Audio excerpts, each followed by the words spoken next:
phone is on. He thinks he's so clever.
Assalamu alaikum and welcome to Dialogue with the Youth So on Gunjur Online TV.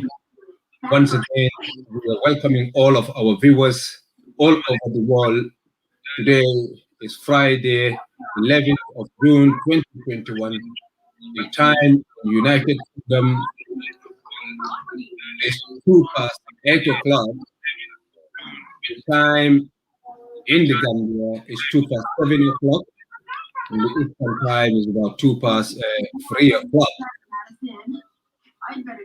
Our topic today is we having current affairs that we are going to discuss about the Gambia. We have numberless of issues to discuss today, and our guest is one of the Gambia's illustrious sons who has demonstrated the calibrated understanding of the Gambian socio-political and economical environment. Somebody who has been consistently fighting a common good in the Gambia with energy, with Ellen, if you want. And somebody who has been consistent and who has been unbiased. His focus is only for the betterment of the Gambia. And if we can remember, if you are following the social media specifically and the fight against the dictator, the prescient warning of these individuals are so prophetic. He has maybe 6 or 7 cents because whatever he says, it happens. And he unearths criminality, he unearths corruption only for the sake of our country. Huge, huge, huge respect for this individual. So once again, I will introduce our guest. It's my own brother, Sulayman Ben Suwareh. Mr. Suwareh, welcome to Dialogue with the Youth So on Gunjur Online TV. Thank you very much, Ebrima, for having me on your platform, Gunjur Online TV. I'm happy to be here once again. Thank you. Mr. Suwareh, we have a lot to discuss. We cannot finish it, no matter how many times we allocate for this program. Yeah. You know, but we will try our best. But what I was saying in terms of your consistency, in terms of what you are doing for Gambia, you know, you have Sekou Sedile, who says, you know, sadly, only few of us are asking questions, especially relating to the drug issues. You know, and he said, thank to Sulayman Ben Suwareh, who gave us daily update on his timelines concerning about the drugs that have been cascading into our country, and nobody is talking about it. Currently, it's dying down. And an all credit to you. But you know, in another vein, also we have somebody called Serifo Cisse. He said, God and good citizens are exposing every Adama Barrow's bad move. We should really encourage people like Sulayman Ben Suwareh to keep going, to keep doing what they are doing. And if if we come to government, we have to respect him and never doubt him, because all what he do or do is credible information. You know, you might not even know him anyway. I know you don't know him at all. And on another one, I can go on and go on about. I was just going to read this three, and we have, you know, Madeline Mendy, who said, "All I can say is thank you, Ben Suwareh. Your sources deserve a thumb up." You know, so this is not, you know, mayor press singing and all those things. What I'm saying, it's been collaborated by Gambians all over the place. And I'm just saying thank you for consistently seeing Gambia and fighting for Gambia, because you've been everywhere, helping in charities, helping individuals on the ground, sharing businesses, Gambian entrepreneurs who don't have voices and all those things. Brother, I say thank you on behalf of all our fans and on behalf of Gambia. You know, and but after that, what we're going to discuss first is the diaspora voting, which is so important, because we are seeing now, you know, unless things change, you know, the continuous disenfranchisement of about nearly 200,000 Gambian citizens, you know, all over the world. And even though the flagship policy of the national the NDP, you know, document 2018 to 2021, which, you know, recognized the diaspora as the 7 critical enablers of the NDP. Also, the Constitution in Section 39.1, Section 26 of 1997 Constitution, and also the Bunja Dabo, the Bakari Bunja Dabo and others versus Attorney General in the 27th of January 2020, which says diaspora Gambians should register and vote in coming election. But still, the IEC is dilly-dallying. But at the end of the day, the box has to stop with the leadership. There's the President Barrow and his government. Mr. Suwareh, why do you think this is going on? Why do you think Mr. Njai, the chair of IEC, a well-credible man and all those things, is destroying his legacy? One day, today, he said this, the next day, he said this, and the government, you know, give us reason, give us your understanding and calculation why these are going on, the dilly-dallying of diasporas, not wanting diasporas to be enfranchised. Go ahead, Mr. Suwareh. Thank you very much, Ebrima, once again, giving me this opportunity to engage the citizens to discuss this very important topic. And may I first say thank you very much for those beautiful words about me or what I do. But I have to emphasize first, everything comes out from somewhere. It's the privilege I have. I am fortunate, I am privileged to grow up in an environment where I have the education, I mean, to know about Gambia and Gambian political history. I am fortunate again to be lucky to use, to choose a profession, and which I have never regretted. That was joining the Gambian National Army, where I have where I was trained, and lucky again and fortunate to be in the United Kingdom, where I have developed myself in the art of intelligence collection, gathering, and dissemination. And this has given me a strength and with the concern and my passion for Gambia in order to be where I am. And I choose my fights. People might think I'm everywhere, but I choose my fight as my strategy. I build a strategy in, and I focus on that strategy until deliver my quota, small quota that I can to complement others on what they do.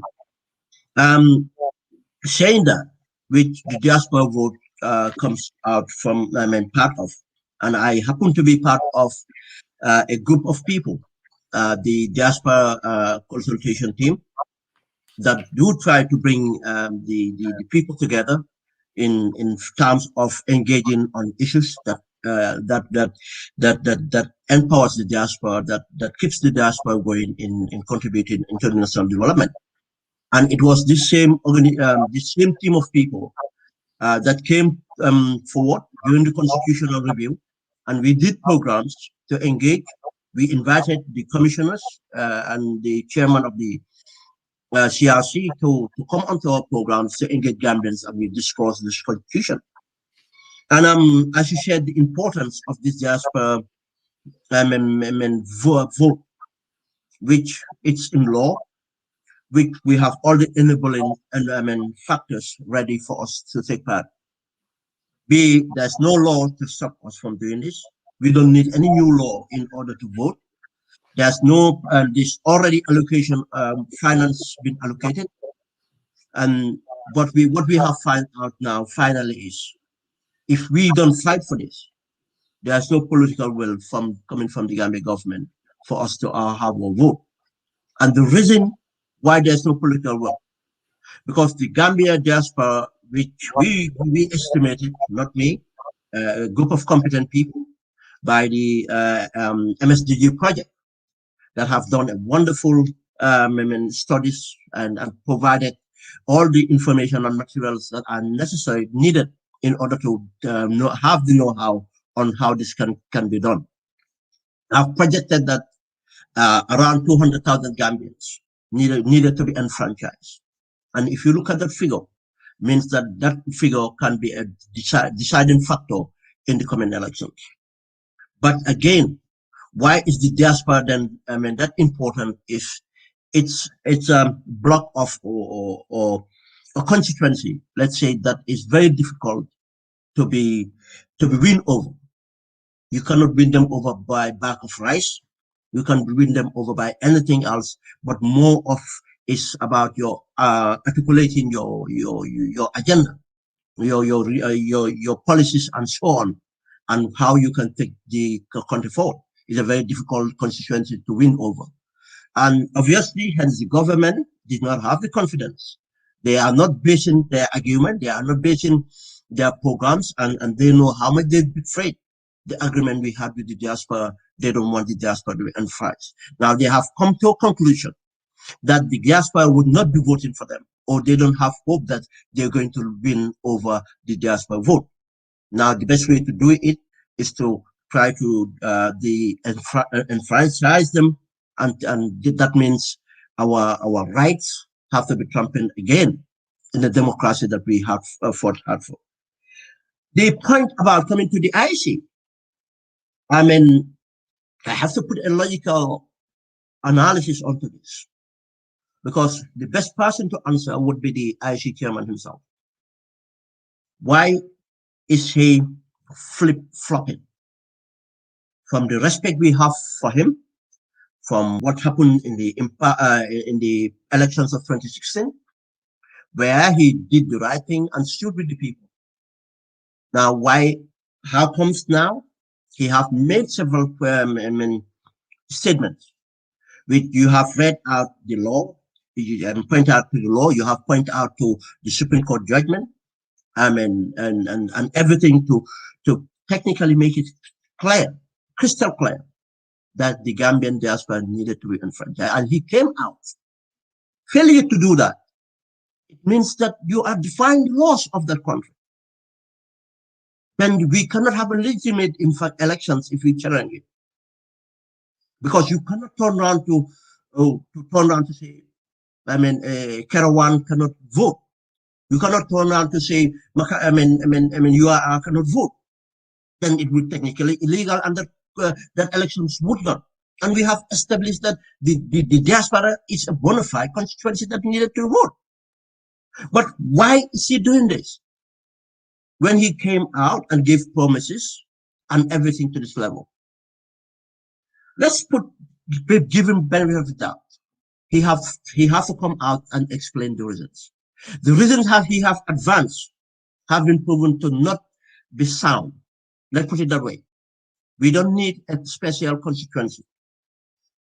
As pointed out to him, what the law says that we can register, just as someone in the Combo can find their roots in Banjul and go and register in Banjul to vote. As someone in Banjul can find their roots in Gunjur and go to register in Gunjur. Every diaspora in the diaspora here, every Gambian diaspora is coming from a constituency in the Gambia. Then they can make sure they register to the constituency as out of country. Now you can register for Gunjur, I can register for Macau, someone can register for Banjul and somewhere else. It does not affect the presidential elections. If we think that there's a need for the parliamentary elections, for us to have a dedicated constituency like Gunjur and others, then what needed to be done, we will have enough time to do that. But as we are going for the presidential elections, there is no reason that can be advanced that we should not vote. We had enough time. He had a mandate from the 5 years. The finance, we have already proven that the last budget, the allocation was made for the diaspora vote. There's no other law that we needed in order to bring it up. Now, why? I think that's a question that I would love to hear him answer. But I have my, as I said, my logical explanation here.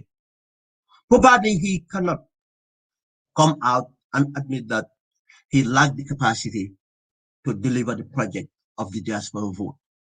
Because we have seen if you follow the IC from the mistakes done in 2016, that some people wanted to, the dictator and some people wanted to take that as an excuse to bring about an impasse, which was just a numerical mistake.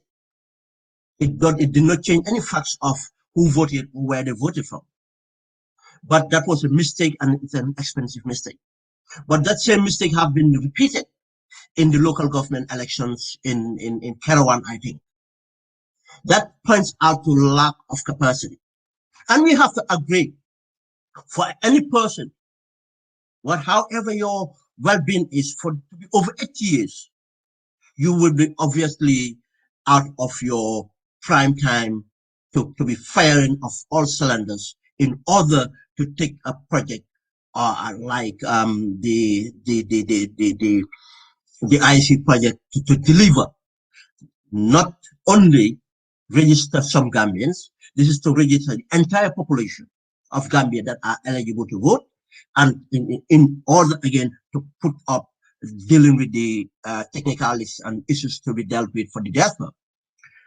Not only him as an individual, he might lack the capacity because of old age and other conditions, but we have not seen a reform of the same IEC that we have found out to commit mistakes from the 2016 to the local government. But again, remember, we had a problem. They came out without doing the necessary studies, and they emphasized that we were going to have our votes carried out by using the paper ballot. They finally succumbed to pressure from somewhere, or realized that what we have, the worries that we have voiced out was valid, and they did that without further explanation. But we have seen the time, even to start the registration was quite late due to logistical problems. But all these things can point out to one thing: if you have a 5-year calendar to deliver a project, I think a proper project management should have applied to make sure all these things have been dealt with. Every issue about the diaspora vote should not have been dealt with at the last minute, but should have been dealt with last year, and make sure everything is quite clear. And all we need to do is, everything is identified, the infrastructure is in place.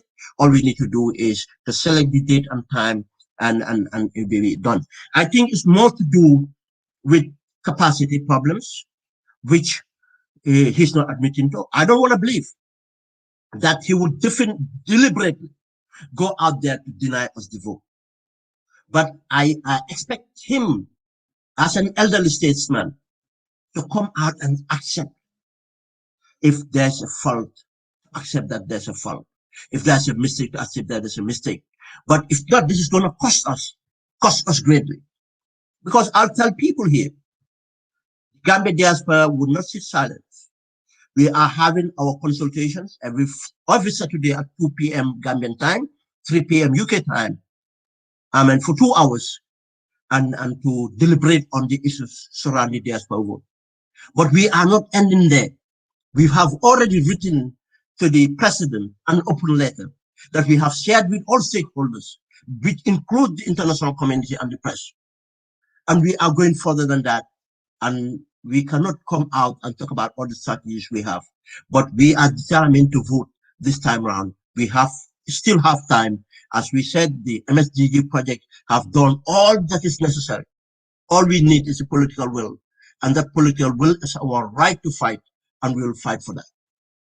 Thank you, Brother Ben. Once again, before we go further, greetings to our listeners all over the place. Sehu Marifuti says, Assalamu alaikum. Our cater, our Kinte Sore said, Assalamu alaikum, gentlemen. And Sal says, I want to vote, Sal Cham, Sal, that's what we are fighting. I think we all need to come together to fight. Brother Ben, and please, listeners, if you can share this program, because this is so important. It is like a civil education for us, because, definitely, my brother Ben Suwareh will give us, candidly, unbiasedly, what is facts, what he knows, and he knows a lot. So the younger generations, we can learn a lot from what he's going to say, in discourse today. Ben, we have about nearly diasporas, about nearly 9% of Gambian population, or more. We have about every year we contributed nothing less than 500 million US dollar, or more. Because some of the money just percolate from here to on official channels and all those things. Go to directly to the people that are affected. It's not like aid or whatever that goes through government, but this goes to the very, very bottom of the very defenseless people in our communities. So I'm emphasizing the impact of diaspora's contribution here. Highest Gambian human resources capacity. In terms of holiday and tourism, the amount of people that goes from diaspora is huge. From December onwards, the diaspora just flood the Gambia and boost the economy with foreign currencies all over the world. But still we are disenfranchised. People will come, politicians will come and find money from us. They will come and give us sweet money and all those things. But I'm just baffled, because if the IEC chair, if you lack capacity, as you said, but you come and put another arguments that don't hold any water, that to me is really, really disingenuous, because, for an elderly and respected man, if you don't have the capacity and you come and say, we don't have the capacity, this is our shortcoming. And I saw your letter that you wrote, the stakeholders that are there will do anything if he seek their help to help the IEC to let the diaspora members of the Gambia to vote. Yes, but this begs the question: is the IEC independent? Is there any other forces on them? Because based on if the apex court reaffirmed that the diaspora should vote, and you come in, you ignore that, you don't even want to talk about that, and come and say this and this and this, and those definitely we can shred them into pieces because they don't hold any water. That's really, really going to challenge the old man's credibility. Is it the government in control here or the IEC? And it's okay, let me put it this way. I believe the IEC is independent, because one thing that we have to celebrate is we achieve one thing, is to create the environment, a democratization environment. And as you talked about the contribution of the diaspora, that is the biggest contribution that we have done. That country would not have achieved what he has achieved today in democracy without the diaspora. Yes. And I add again, that country will never progress without any government bringing out the enabling environment to enhance the capitals within the diaspora. If the people or the government continue to see the diaspora as enemy or rivals, I'll tell you, where I'm not seeing them as a partner, that country will never develop. Because as we all realize that you cannot develop a country without human resource. You cannot develop the country without social capitals. These two capitals are instrumental in development, especially coming out from a dictatorship. You need, the human resource capitals, and you need the social capitals in order to do that. And there's no other partner that can give you that better than the Gambian diaspora. You cannot bring out experts or anything. You cannot bring out citizens or people from anywhere else, apart from making sure there's an enabling environment between the Gambian diaspora and to have access, to participate in the process in the country. We should not be only giving charity, but we should be engaging 100% as citizens in order to bring about the development. Coming back to the IC, I believe they are independent because of we all have seen our courts. If they choose to be, they have the legislations, anything that empower them to be independent. There is nothing that Barrow can do to force them. Remember, Barrow have not actually changed anybody from the IEC. They were not appointed by Barrow. The only person appointed, and that person, in fact, was the communication director, moved to be deputy director. But Barrow tried once to try to bring someone from his party in. But what happened? He withdrew because of this democratic dispensation we have, something we fought for. Jammeh would have disregarded because of there's no democracy in the country. Now, if they are not independent, that will be a choosing for the people in place, but not because of the institution is restrained because of any pressure somewhere else. That is of the question of their own integrity. That's why I said I still don't want to believe that the statesman would want to do things because of someone else put pressure on him, and something great as this. Remember, this is his legacy. It's unfortunate Africans, for that matter, don't know how to cultivate their legacy. Because, we can go on to say that, in fact, he is illegally occupying the position he did by the act of parliament that created the IC. But they are looking at technicalities. I don't want to go into that in order to stay there. But again, I think any person is honest to themselves.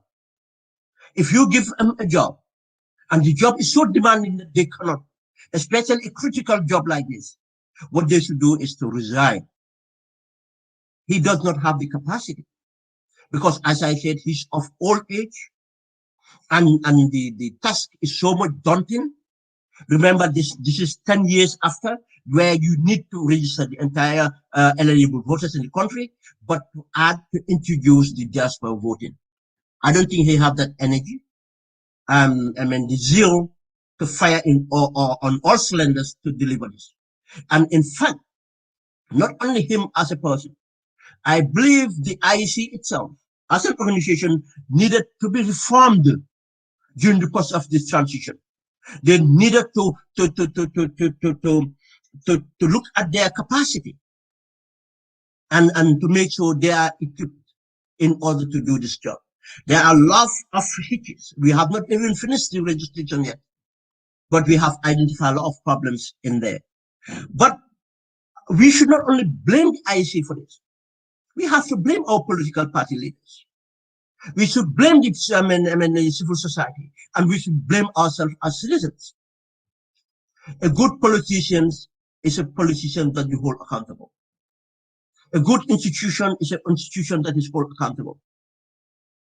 Why did our political establishment kept quiet, have never raised issues? Why can't they be proactive to make sure that the IC was fit for purpose before today? Why are we waiting for things to go wrong before we get up and react to it? Why can't we be proactive? Prevention is better than cure. I have seen posts talking about Gunjur being issued with one printing machine.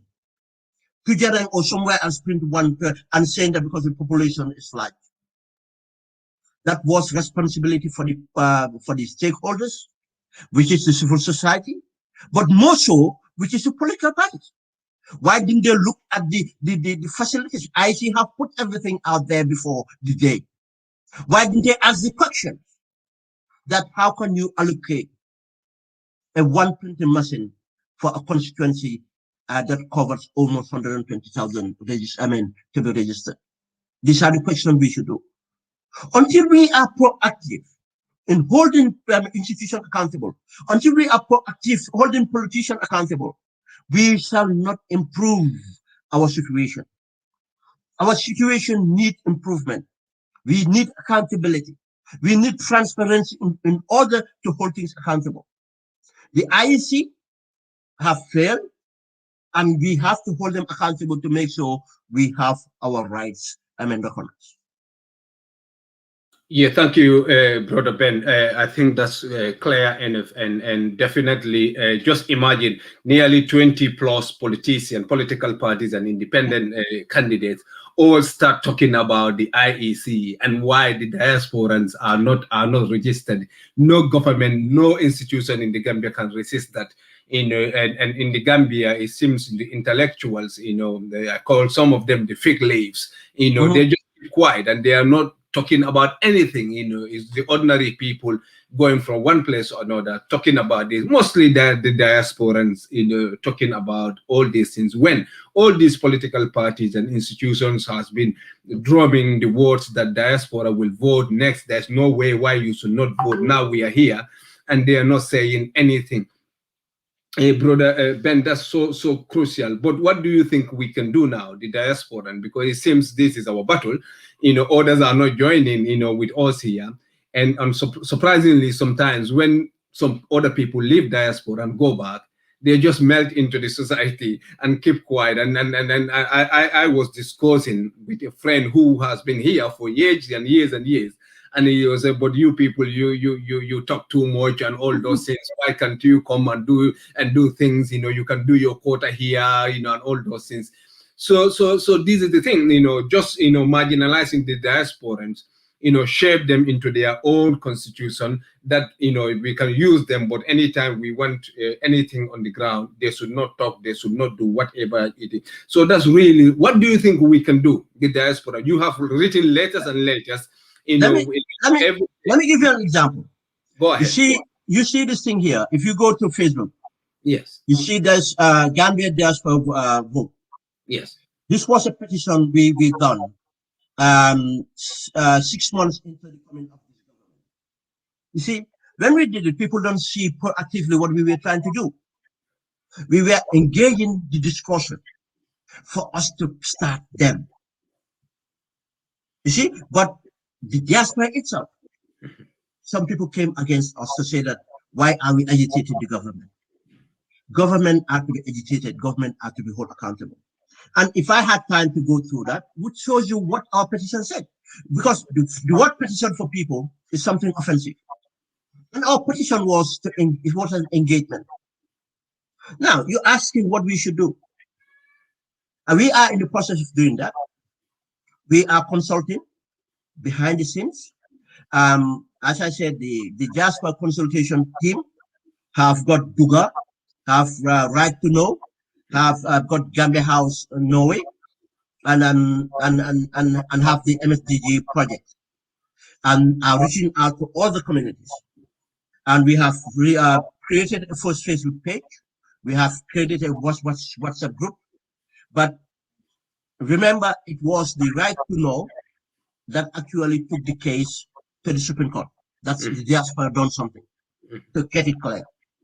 And remember, MSDG is the MSDG project is the organization that took the resources and everything that's necessary to explain and walk through to find out how we can do this.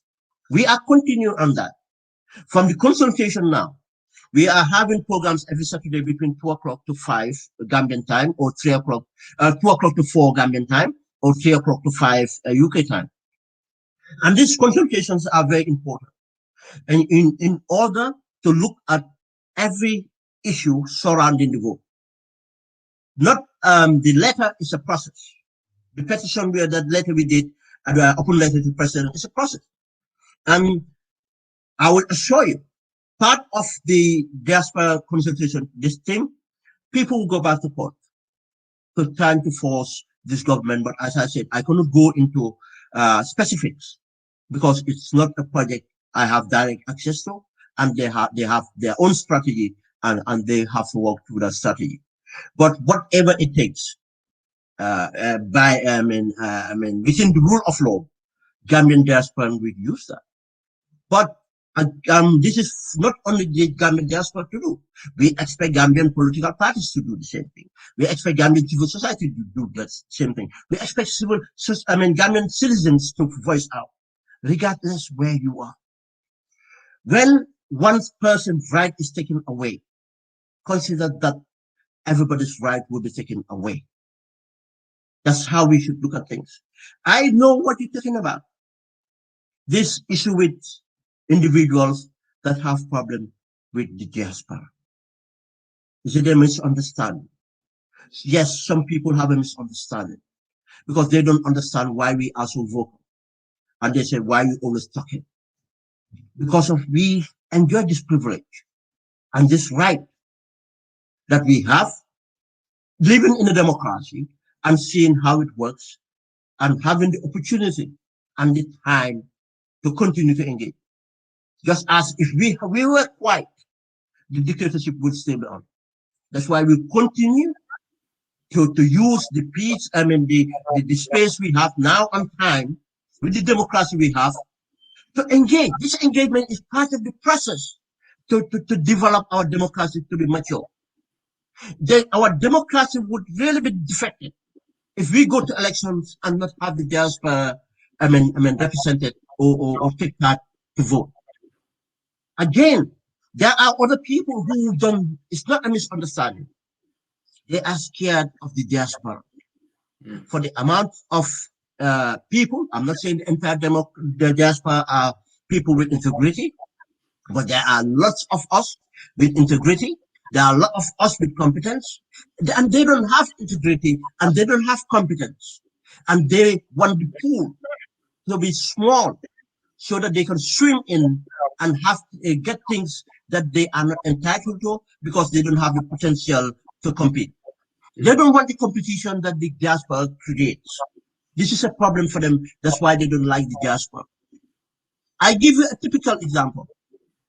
The appreciation that your family have for you. Do you know when you can find that out?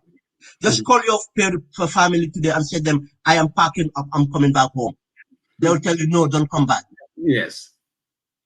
Why would they tell you not come back? Because they know that what you can do for them here, you might not or likely not able to do for them there. That's why people that say that, why not come back here? What we're doing here is far more than what we can do when we are on the ground. Yes, there might come a time that we are more effective on the ground, but right now, most of us are more effective here because of we have all the resources and we live in an advanced world now. We don't have to be on the ground. Just as we didn't have to be on the ground to help to bring about change. We don't have to be on the ground to continue to support, to crystallize the change, to make sure improvement and dignity return to Gambians' life.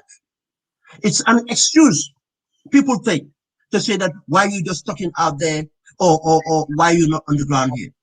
If we all pack up and go back home today, the country will completely destabilize because there's not enough resources, there's no structure, there's nothing else to consume, to integrate us into society.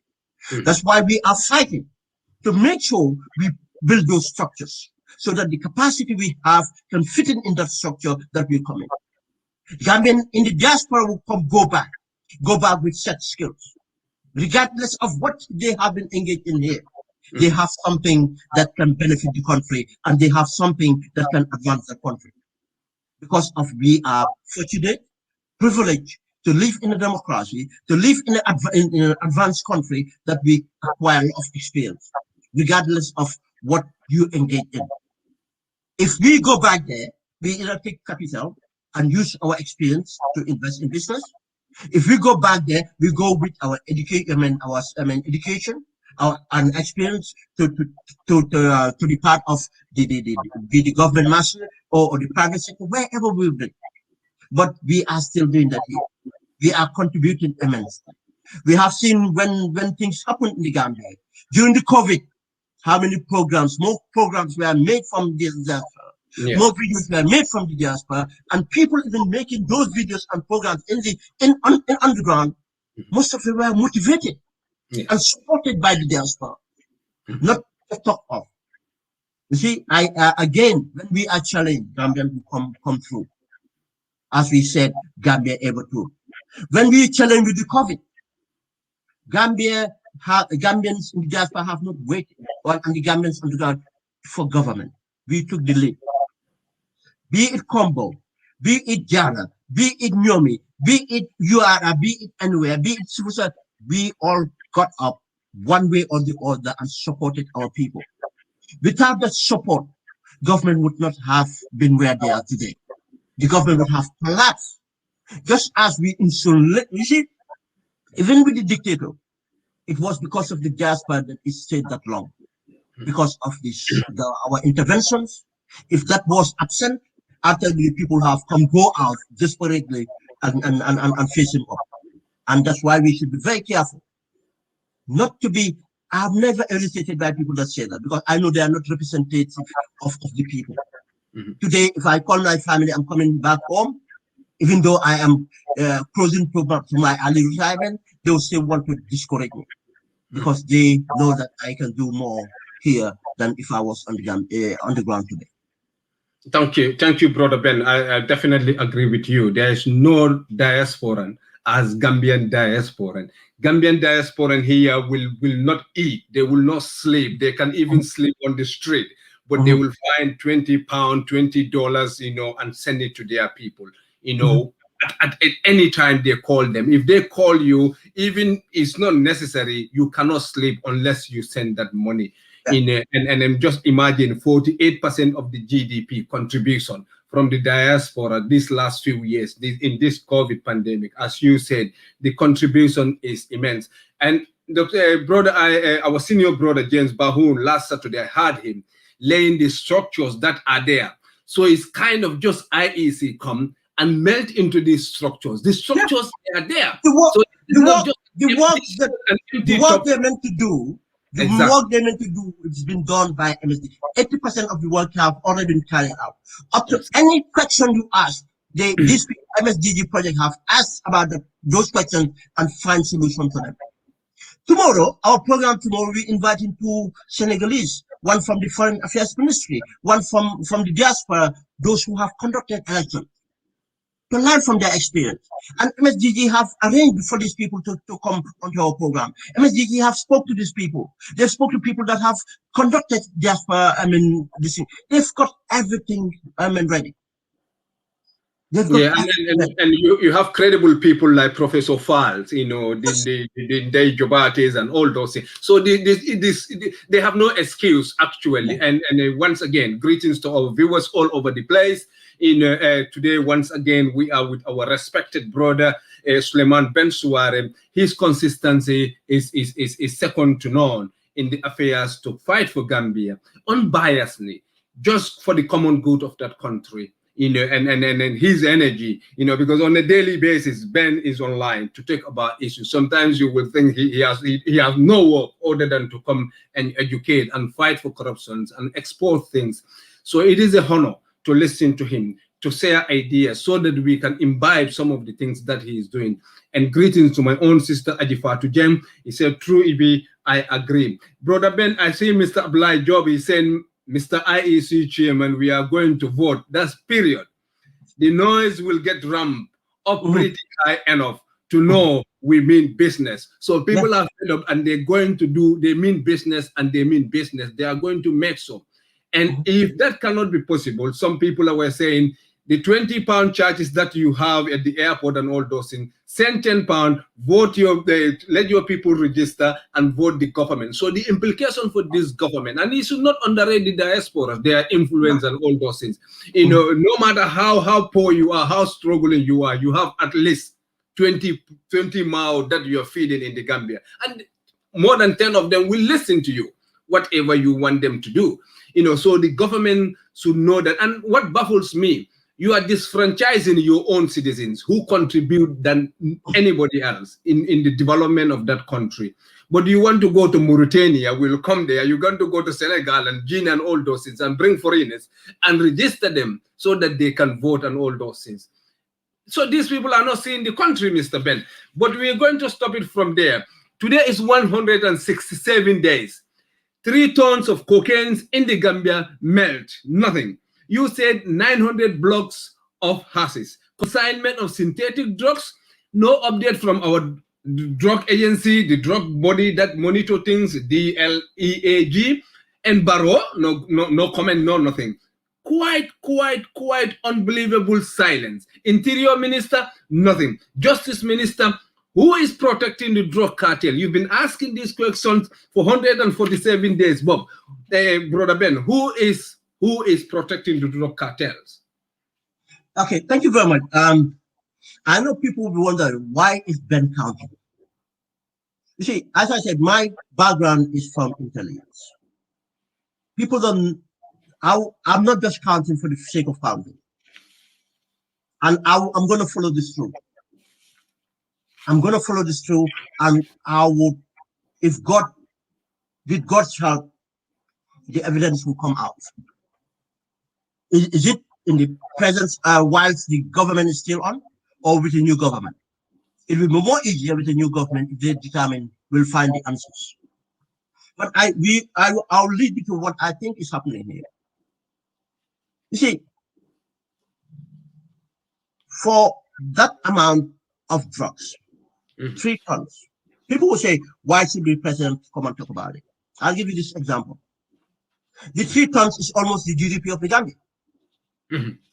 You think if we find 3 tons of cocaine equivalent to the GDP of any country, be it United States, be it, I mean, you think that government will not come out? They will, seriously. When the American government, from how many, I mean, Reagan and others, when they started fight the drugs because of the epidemic, it became an epidemic in the country. Today, Gambia will find that amount, but the case have actually dropped out of reports. How can a serious government say that the infrastructure that you need for someone to have the audacity to bring that amount, that person must have a political buy-in? Not only institutional buy-in, a political buy-in. What I mean by here is cartels operate. Cartels operate. You cannot go out there to buy 3 tons of drugs. No, you have to be part of a cartel. Do you know why? If you go out there now in South America as an individual, who are you going to approach to say that I want to buy 3 tons of drugs? No, you can't. You can't. No, they will kill you. They will kill you. How are you going to pay for the 3 tons of drugs? Who would have that amount of money to pay for 3 tons of drugs and go and take that money or find ways to pay for it? It's impossible. Then it's a cartel. We have established now this is a cartel. And for a cartel to invest that much money, they don't want their investment to fail. They will have guarantees.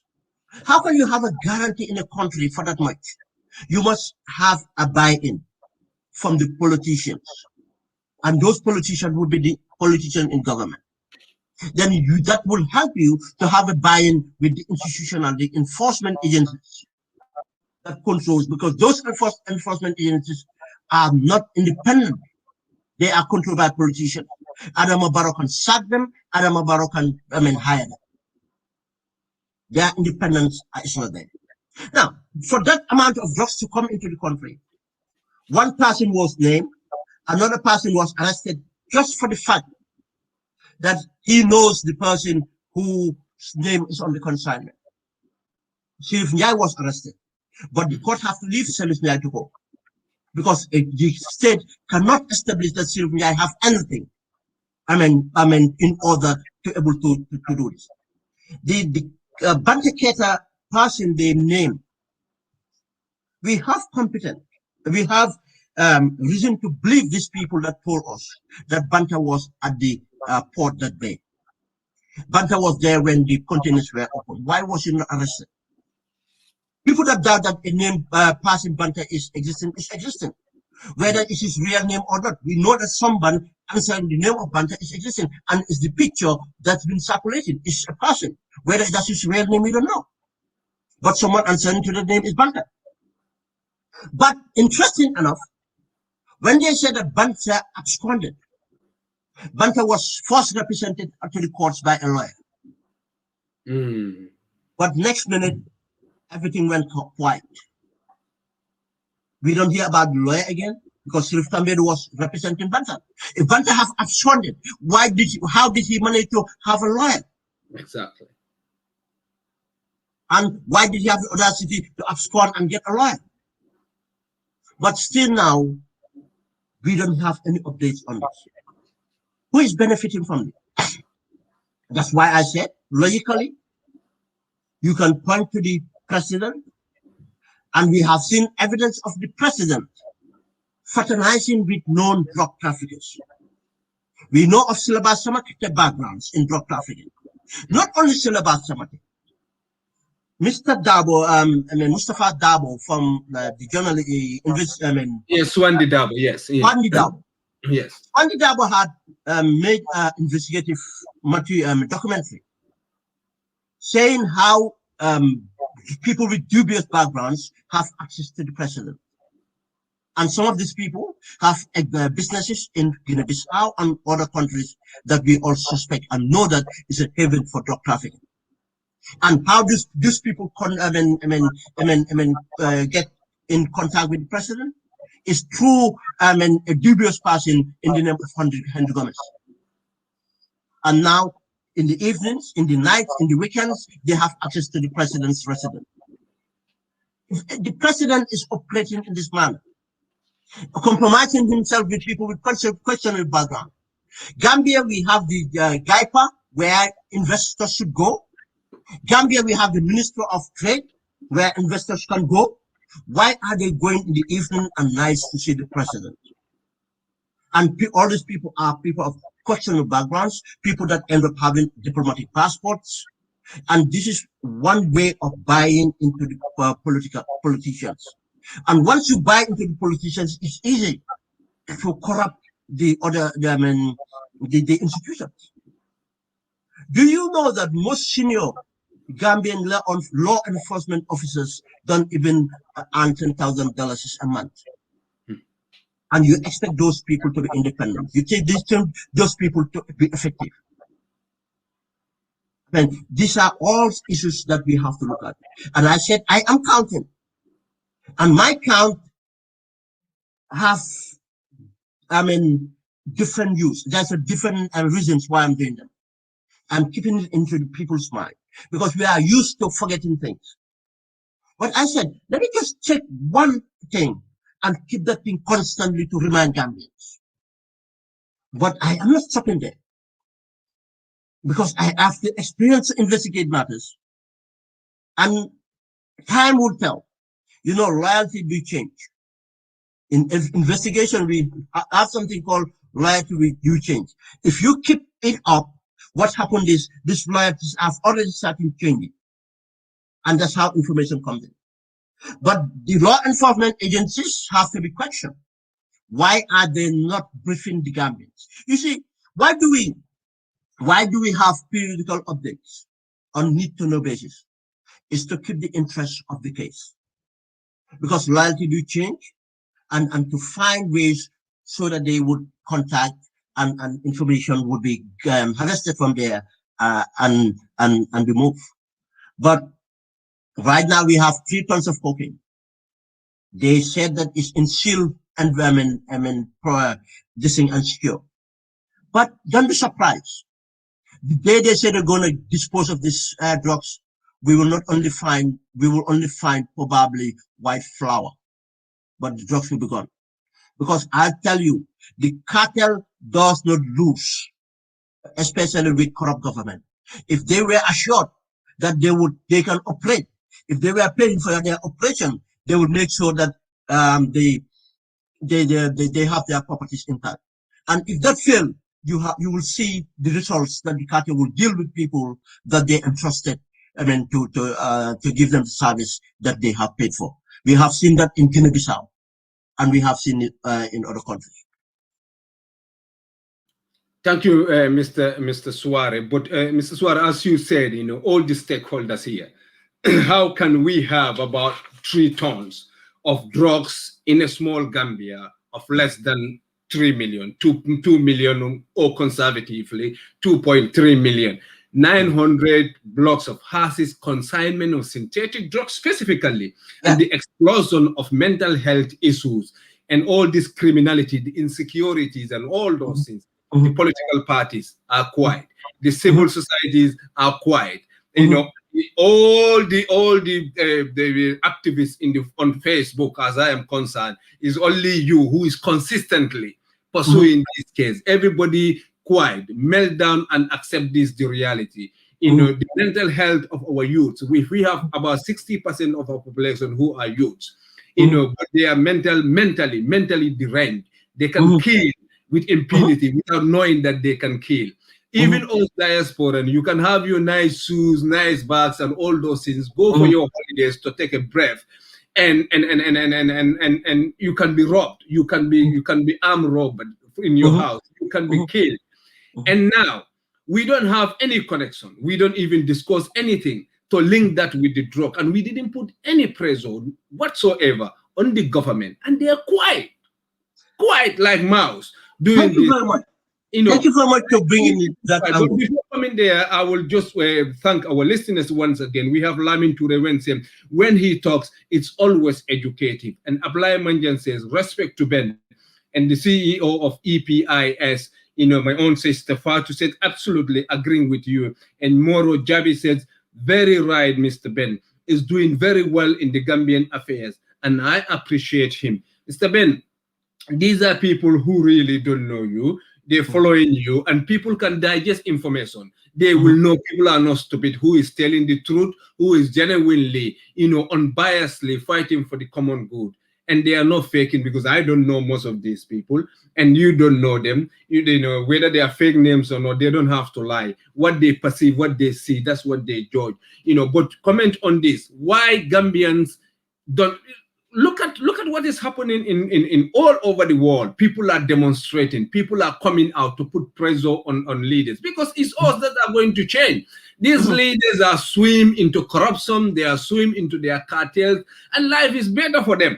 It is us, the common people, who have been impacted, our families, our brothers. No matter how much money you send for your brother, if he's hooked in these drugs, he's not going to go for education. He's not going to go for skill development. And you cannot leave them there. Knowing Gambians who we are, you don't leave your family there, no matter how their lives has been destroyed. But why can't we just connect this to government's responsibility, that they are fully responsible? Because you cannot have any institution whatsoever, all this amount of drugs within a period of 3 years or 2 years cascade into your country, and it just melt down. Nobody is even talking about it. Go ahead, Mr. Suwareh. Thank you very much. As I said again, remember when I came to start to educate about the presence of drugs in the country, it was not well known. Because I have seen the science, understand how it operates, I've seen the evidence, and I knew it was a matter of time, it was going to be explosive. I did that in October. People can check my timeline. I made about 2-3 programs. By December, things started to come out, and that's how they found it out. Again, as you said, it's good to explain what effects these drugs have and how it affected. And in fact, we can have the anti-crime, we can have the zero crime. That is not going to solve the crime issue. We have to go to the root causes of the crime. Ask yourself why we have a new phenomenon that Gambian youths, young as 14, 15, 16, 17, 18, would be engaged in violent crime, not crime, violent crime, where they would know that there's an occupant in the house, and they would use whatever they can to break into the house, and they would use violence onto the occupants of the house to take anything they can put their hands on. You ask yourself why? Why do we have gangs of Gambian youths of the same age roaming the streets, broad daylight and night, looking for people that have valuables, anything they can put their hands on, to rob, regardless who you are? You might be an old woman, you might be a pregnant woman. They don't care. There's no empathy or respect. They will use violence, unnecessary violence, in order to take the little you have, be a what, be a mobile, be anything, and you can be killed in the process. Why? So sudden we have this. It's not in our history. We used to know and profile the people that will commit these crimes. But this is not just one area, but it's almost everywhere. And people don't understand that, in fact, the crimes are underreported, because most people don't even bother to go to the police. And even some cases are going to the police and we don't hear about them. About 2 weeks ago, a major crime happened in Kotu by the Kotu police station. A brother of us who lives in the diaspora here, accomplished, went back to the Gambia, and he was attacked in his house. He was nearly killed, stabbed. If it was not his mom that raised the alarm, he would have been killed. It's 2 weeks ago. Still have not seen it in social media. I have not seen the police who reported it, and the case, they are aware. Crime is underreported. Now let's get back to it. Why is this happening? Because of the youths are hooked on drugs. And the drugs is not cannabis, because we have cannabis in our midst since 19 These are synthetic drugs mainly, and some are coke and other forms of this. How is this happening? You know, the cocaine, 3 tons of cocaine, the people that brought it in brought the cocaine in order to re-export it. We know that. But some will always stay in that country. But the synthetic drugs, too, are imported in order to be taken to other countries. Why is our country being used? Because it's weak. The security in our country is weak. But when the synthetic drugs, they are the most addictive drugs, and they are cheap and available. And the youths don't have the environment, a sanitized environment anymore. Be it playing grounds, be it to engage themselves, we know youths will experiment. And if you make it available, they will likely get hold of it. What do we do to deter? If we don't stop it coming in or control it coming in, we expect the youths not to access it. The youth access it because it's available. Marijuana or jamba has been there forever, but it has never been caused these problems. But now the synthetic drugs are pills and different things that they took to take high, and they can easily be addicted, and it's affordable. Now, when they get addicted, there's a demand. And once they feel like they want to have a fix, they will have a fix. They'll go out there to look for it. That's why they go out and they are violent and they do anything in order to take it. And they will not be scared, because if they are overcome. And these drugs will cause mental illness. And the level of mental illness in the country, we know we are a traumatized generation because of the 20 years of dictatorship. Remember that how many Gambians only know one government, the past government we have. What have we done to rehabilitate the society? What have we created programs, be it in the media, be it environmental programs, whatever it is, we have not bothered about that. How many youths have come back from the back way? And they have not, these youths are traumatized because of the route they took, the experience they have. And some of them mistakenly or have been vulnerable and exposed to drugs and everything. And they come back, and some not because of drugs, even because of the journey and their experience. Some of them coming back hopeless, get worse off because of their parents have invested in them for them to go and thinking that they would help back, but they come back and find the situation more depressed. What program have this government done? What initiative have this government had in order to deal with these issues? None. And we think that we can send the police out there in whatever it is and arrest these youths, take them to the courts, take them to prisons, and the problem would be solved. No. Until we do have a comprehensive approach to make sure the youths will not have access to these drugs, to make sure we have the environment that youths will engage, be it in the sport, be it in technical skill training, be it the education they need. We make sure we have programs that will enlighten, advocate, enlighten the risk associated with drugs. We need to do a lot of things, but not only to react by sending the police to hotspots and look for these youths. It will never finish. They are coming on a conveyor belt, and they continue to come unless we stem this supply that comes onto the conveyor belt. If we wait on the end of the conveyor belt, we will keep on receiving them, and it's not sustainable, and the problem will not be solved. The problem will not be solved, Brother Ben. The pain is too much in that country. Youths that are growing, they're seeing the poor, modest, penury, I can say, more than poor, parents. The social setting is so degrading for them. And that pain for a young man is so difficult to take with all the responsibility that is putting on your head.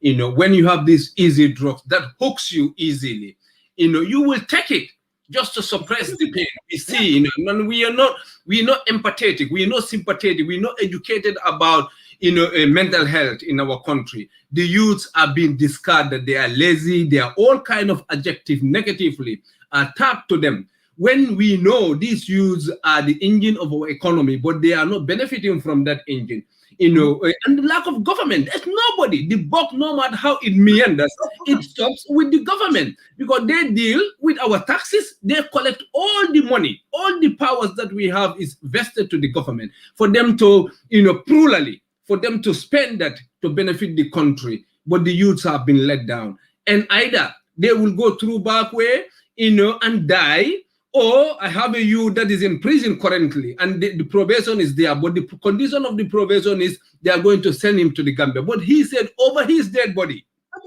he will prefer to be in prison, because of the embarrassment to go back home that he feels, he want to be in prison just to be there, but not to send to Gambia. And he is back in prison. So these things need to, that's why it is so important. Gambians have to ramp up and ask about all these tons of drugs, and more are coming. These are the ones that we know, because the volume of these things cannot just be high. 3 tons of drugs anywhere in the world is too much, especially for a country of only 2 million people, and we are still keeping quiet. And we think, the government is doing a lot when all these things are there. No government agency ever come out and talk about these drugs.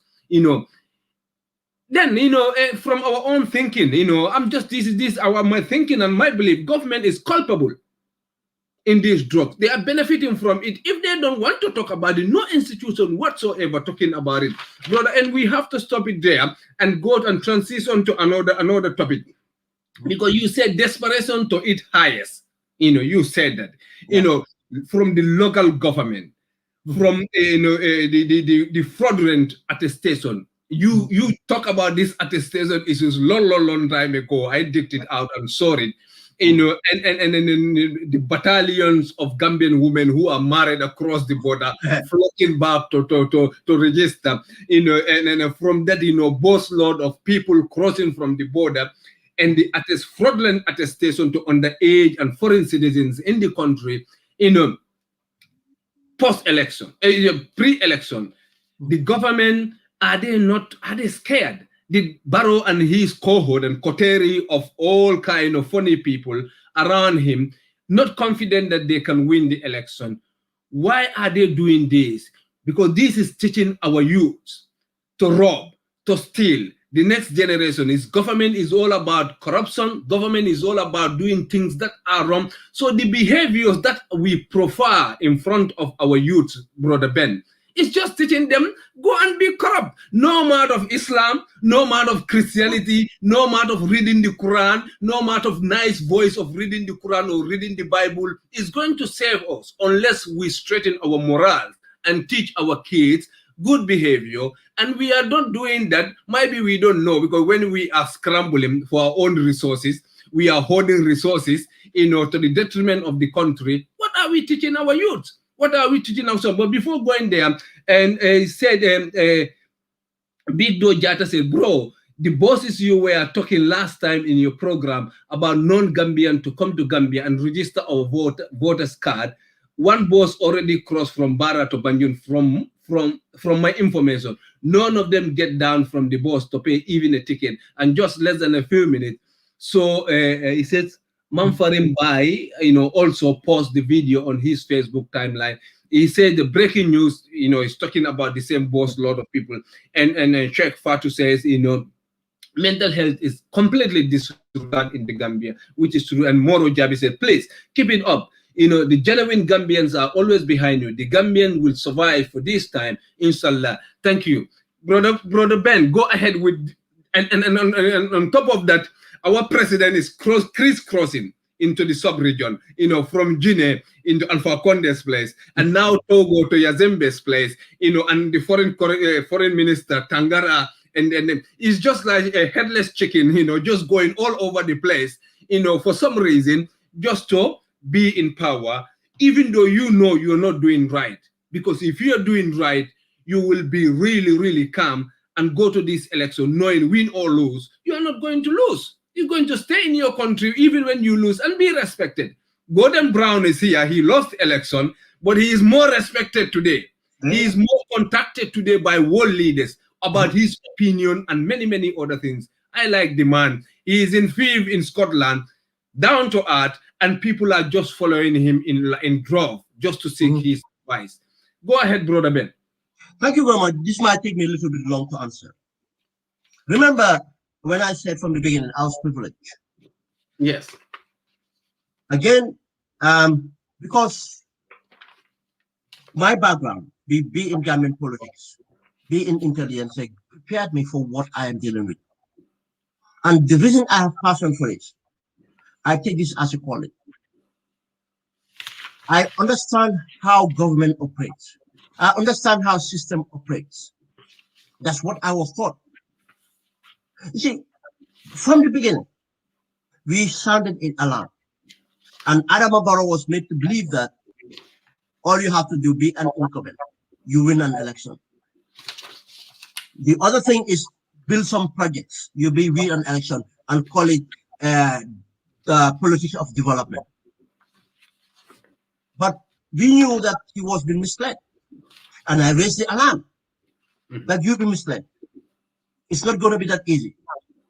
Because we know what it takes to win an election in the Gambia. And you don't have what it takes to do that. Then we looked at it.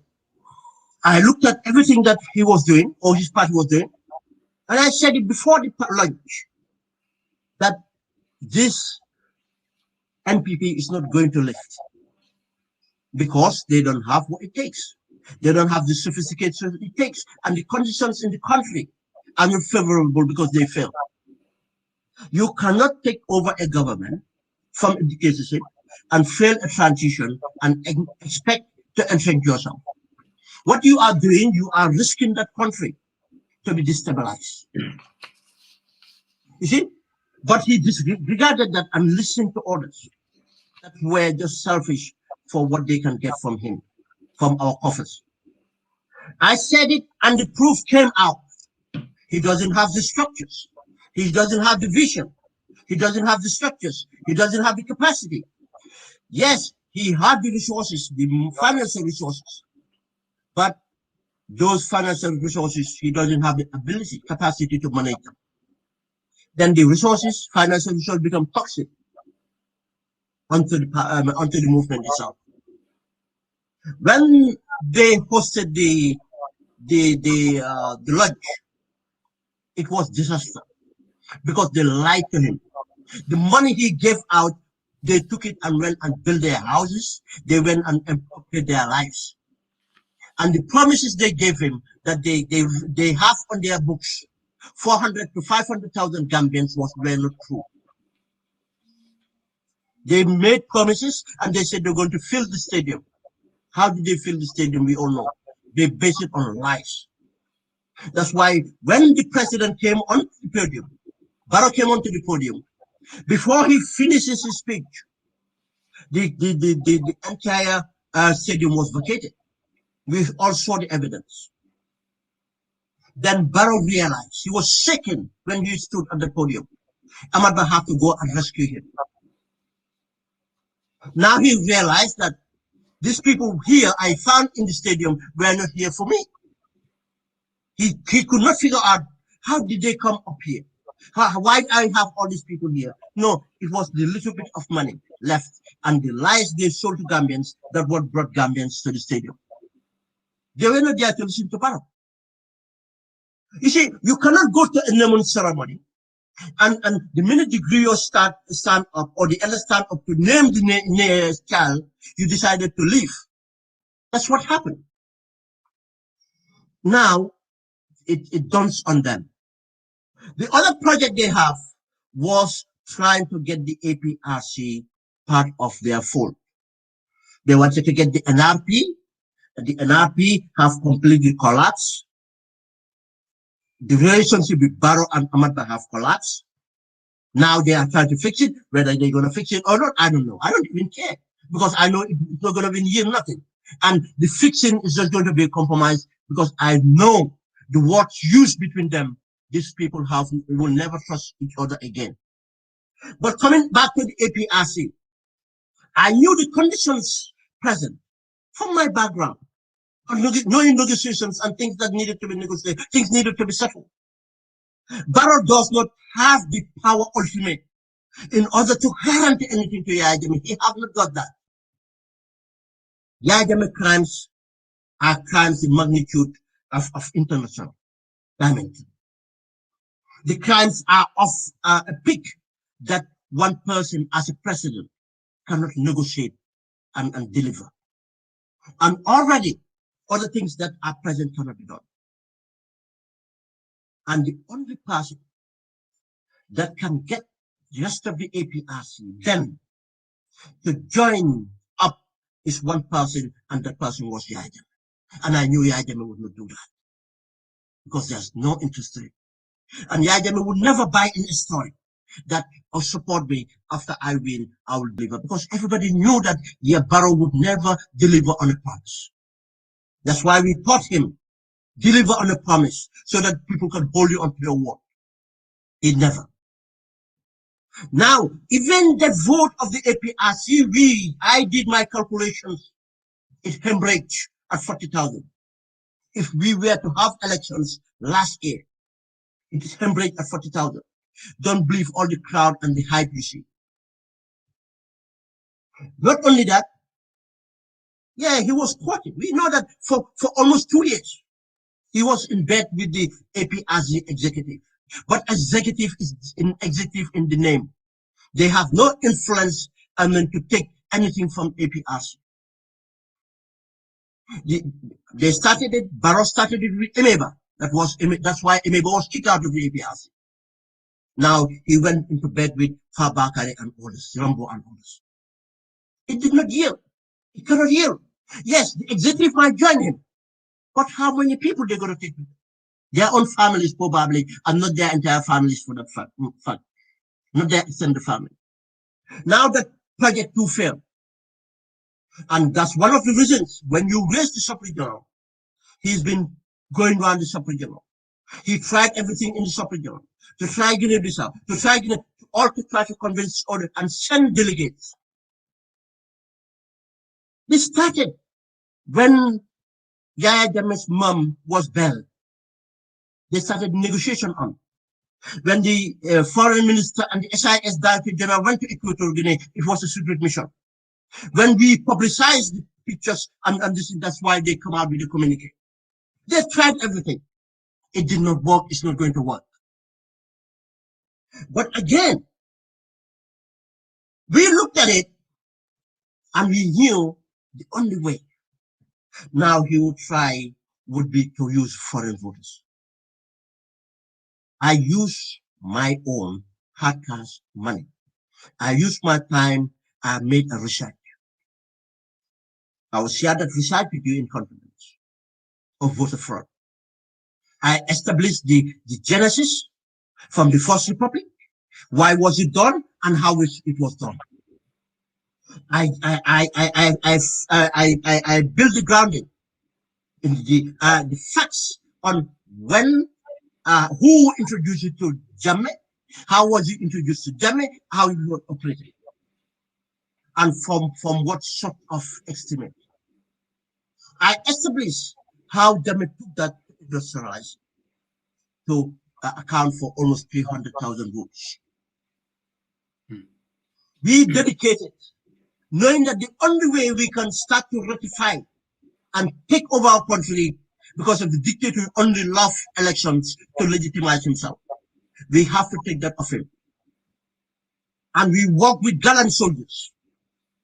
We did something. That's why I said our background, because I did not do that alone.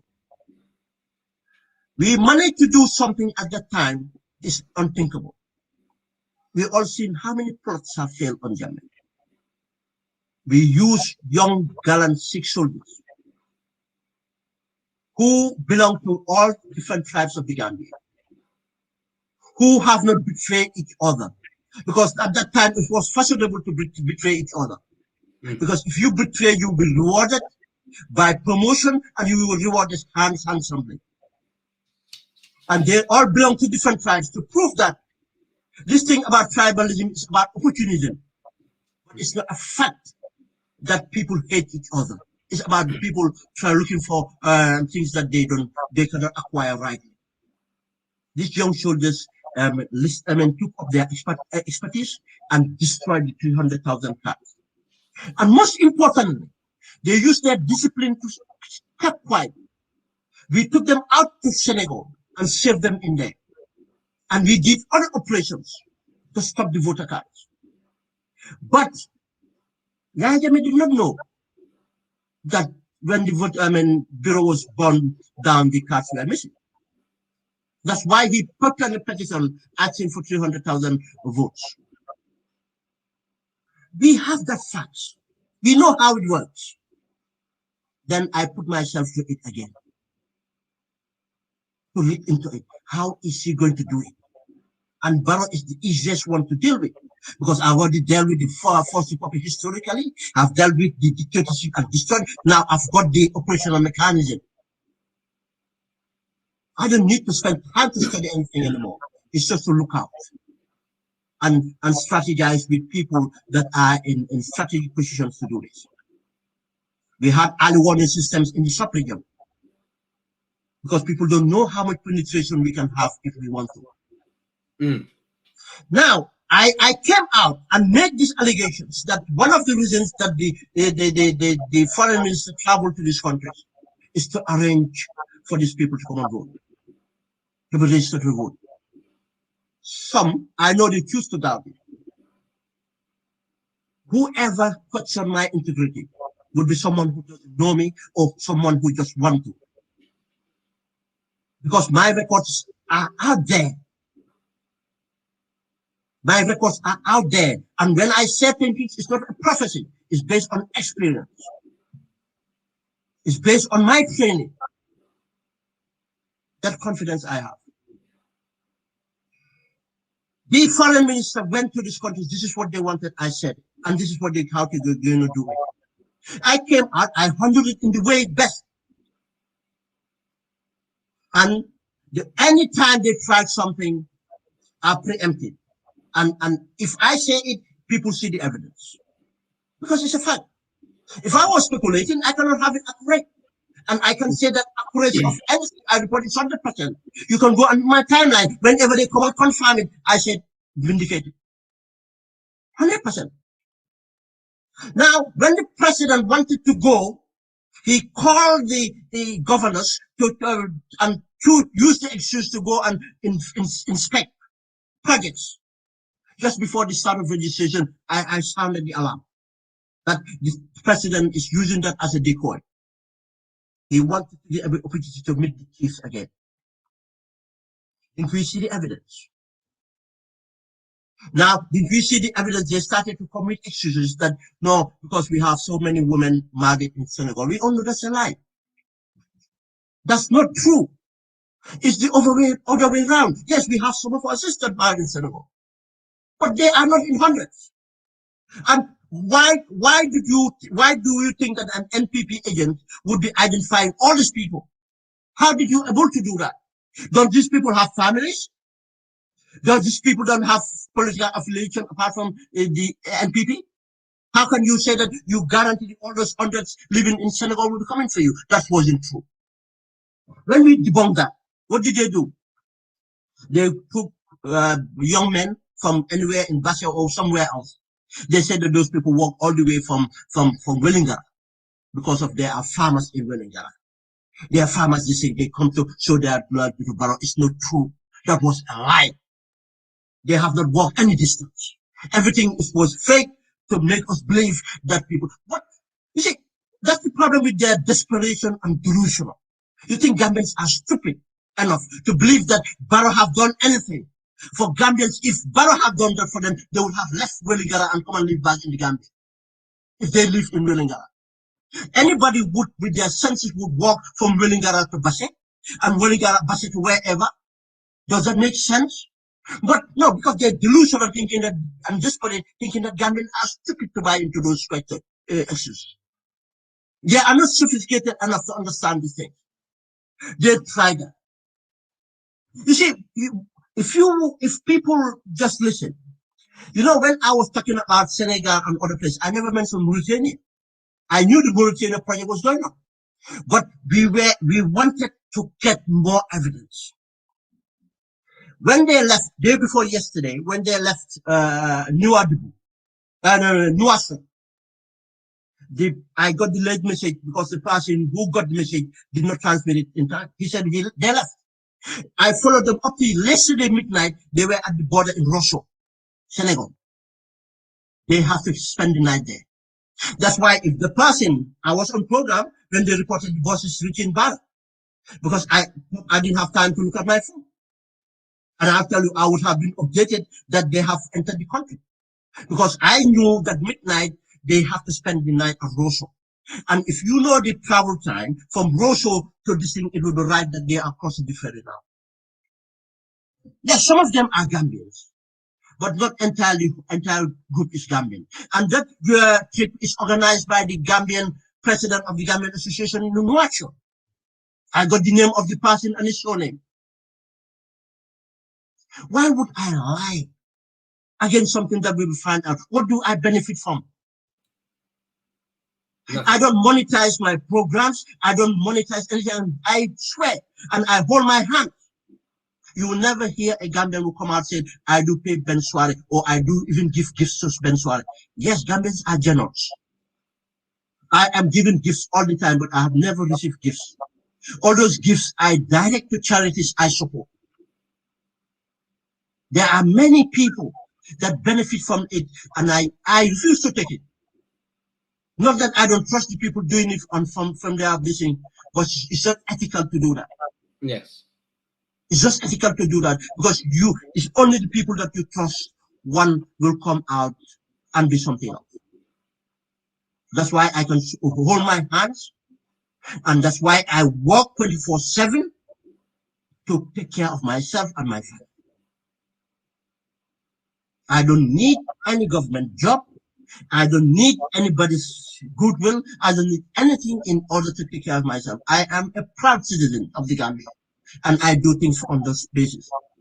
And I am just doing my citizen's duties. If Gambians accept, and what I said is matter of fact, it's out there. If they disregard it, it's their problem. I have done my bit. I cannot force anybody. It's a democracy. But I have to contribute. And I know there are Gambians that appreciate this. But it's a democracy.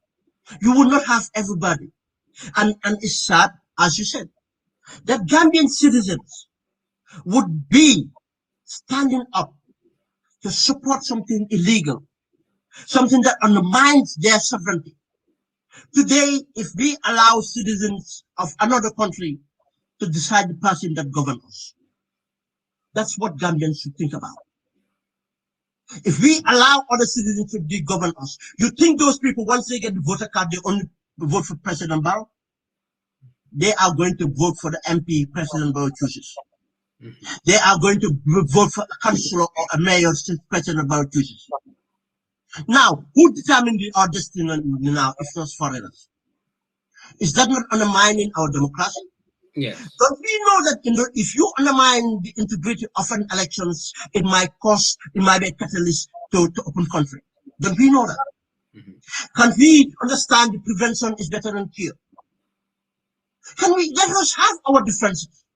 Let us have our political affiliation. That's why we have democracy. But let's advocate the facts. Let's go and mobilize based on the Gambian. We have enough Gambians to persuade. The elections are not decided yet.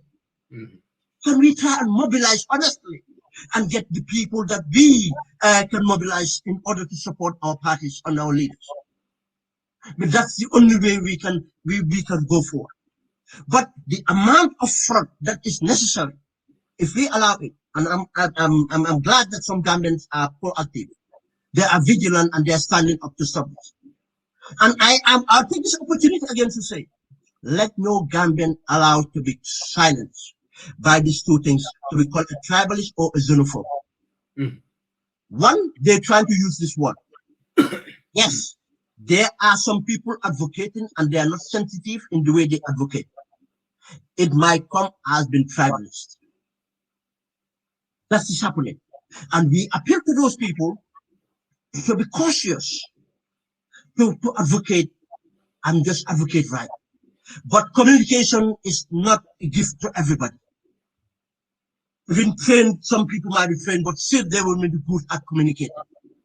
And emotions do come rise up, but that's why it's our responsibility as leaders, civil society, politicians to speak out.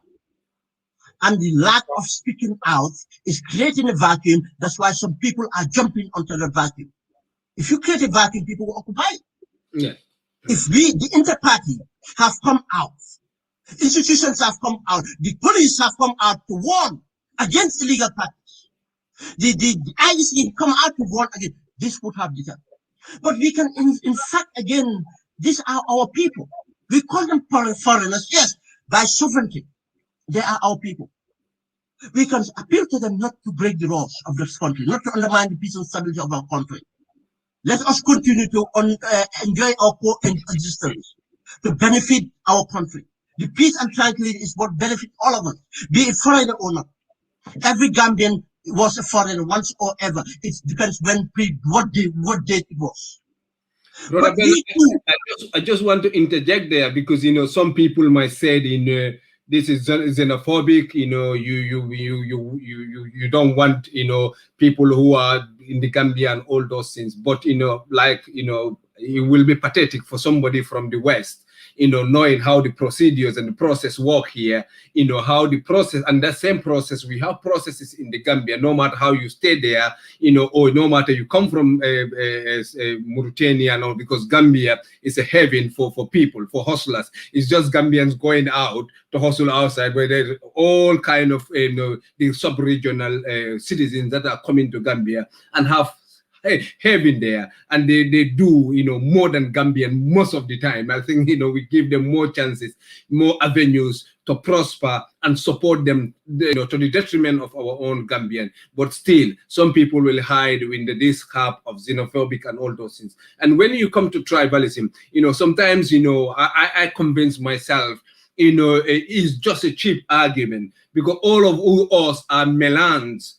of tapestry of different tribes. My grandfathers are Piofulas there, my mothers are Jolas here, my dad is in quotation, Scattred Janneh and all those things. So that what make me. I have sisters who are in Banjul and they are Wolofs, just that my parents sit in Gunjur and I'm Mandinka, because I speak that, but maybe probably in Gunjur I'm not a real Mandinka, but somebody just sawing my surname and seeing me speak in Mandinka would say, Sosela or is a Mandinka or whatever. So these kind of tribalisms and all those things, we buy into this, and people who have non-entities, mix us because we allow them. When we very well know that we are a mixture of anything that makes us who we are, but we want to give credits to this, divide and rule tactics. That's the people who are at the top, just swamp into us for their own benefit, even though behind the scene they are dealing with all kind of people to make their interests come successful. But yes, if somebody said Ben Suwareh is a xenophobic, what are you going to say, Mr. Suwareh? Okay, let me put it this way. Let's start with tribalism. I'm a Fula. I'm proud to be a Fula. But look, that's not important in my life. What's important, I'm a Gambian.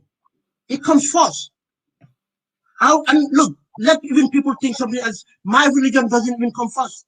Yes. Gambian come first to me. Yes. Let people believe what they believe in.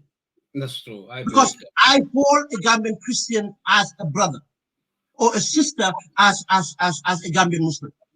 Then the Gambians come in. My faith is my faith. I would not disregard a Christian because of they are Christians. I take them as human beings. Then tribe and religion would not come to this. It's humanity that comes first. And the sovereignty would come first. Because it's that sovereignty we all share together. You think I would be against my own interest or my people? No. No. My interest is the nation. It's not, this is not the interest of Fullers or Jolas or Mandikas. This is interest of Barrow. What have Barrow, what interests have Barrow have the Fullers or Jolas or Mandikas? No. Nothing. He built himself and he built the people around him. Not our hospitals, not our schools, not jobs for our children, not anything.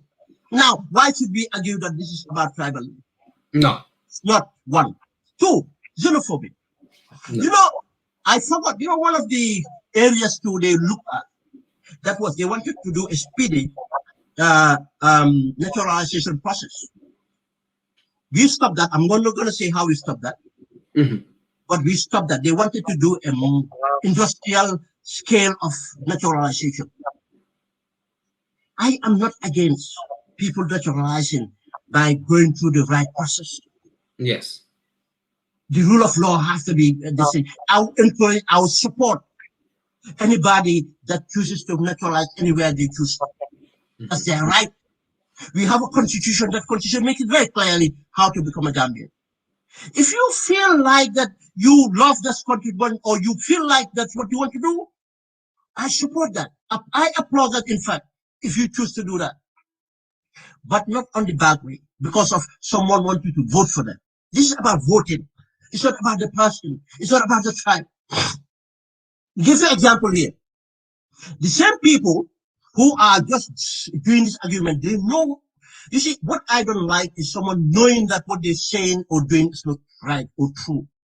They know that there's nowhere in the West here that you are allowed to vote when you are not qualified to vote. You see, they said, but you are sitting in the farthest voting. I am my right to vote. Even for my daughters or sons or children that are born in this country, I have to fight for that, for them to be citizens, not voucher because of they were born in this country. And you know the difference today. If I was not a British citizen, if I have a child, before they have to be citizens, I have to be a British citizen first. And if I was not a British citizen, when I have the child, if the child has to be a British citizen, the child has to pay a cost to be a British citizen. The child has to naturalize to be a British citizen. You see, that's the law of the country. We have to abide by that. And you know the process it takes. But you have to comply with your taxes. You have to avoid criminality. You have to do a lot. You have to prove that you are a bona fide person, citizen, to be given that right. You have to go to the extent of swearing allegiance to the Queen. We don't have all that in the Gambia. We have some of qualification, but you don't have to even swear allegiance to anybody. But how can we say, but you are sitting in the diaspora is xenophobic? It's not true. They're using that to silence us. I am not asking anybody to be rude. I'm not asking anybody to insult. I'm not asking anybody to take the laws into their hands, but asking Gambians to be vigilant, to be proactive. Proactive means to do something before it's bad. It's too late. Go and speak to your neighbor, the shopkeeper, the somebody else that you work with, someone else somewhere else, the welder man, and you say, look, if they're about to do that, don't do it. If you want to be a citizen, this is how you do it. But don't go and acquire a voter card just for this. It will not be right. That's what we need to do. No, it's not right, and it will count to how we distribute our income in that country, because of when we're doing the gauging and all the things of population, and how we are going to put money on the table for people when we have run statistics. These are all implications that can come out of this.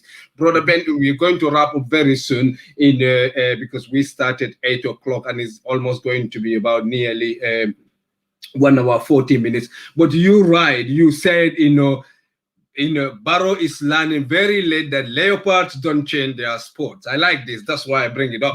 Amadou Ba, Bailamin Job, Mamburen Jai, Yankuba Dabo has just taught him a bitter lesson. And you said, where is Ahmad? Silaba? They're gone quiet, and even the new strategies or whatever, Suku is silent. What happened to the strategic meeting chaired by him? Question, who are next on the conveyor belt? Question, stop digging. You are in a hole. Another question. Ben, a lot of questions there. You have to untangle this if you can. If not, I will understand it. No, I'll do it. Okay, yes. Let's start with the first one. The first one is here. When Barrow started to this thing, they encouraged him. You know what they said to him? The Alkali Content and others, they are political, these are the political pundits. They said to him that incumbency in the Gambia, you'll have 40% guaranteed. Because you are the incumbent, you are the one that gives jobs, you are the one that appoints alcalos and chiefs, and and you have the government machinery under your control. But I made that argument. I said the transactions have changed. I said, contrary, it's proven that now incumbency are failing in a democracy because the factors that were empowering incumbents are normal. An incumbent only would succeed if they are sophisticated and they deliver for the people.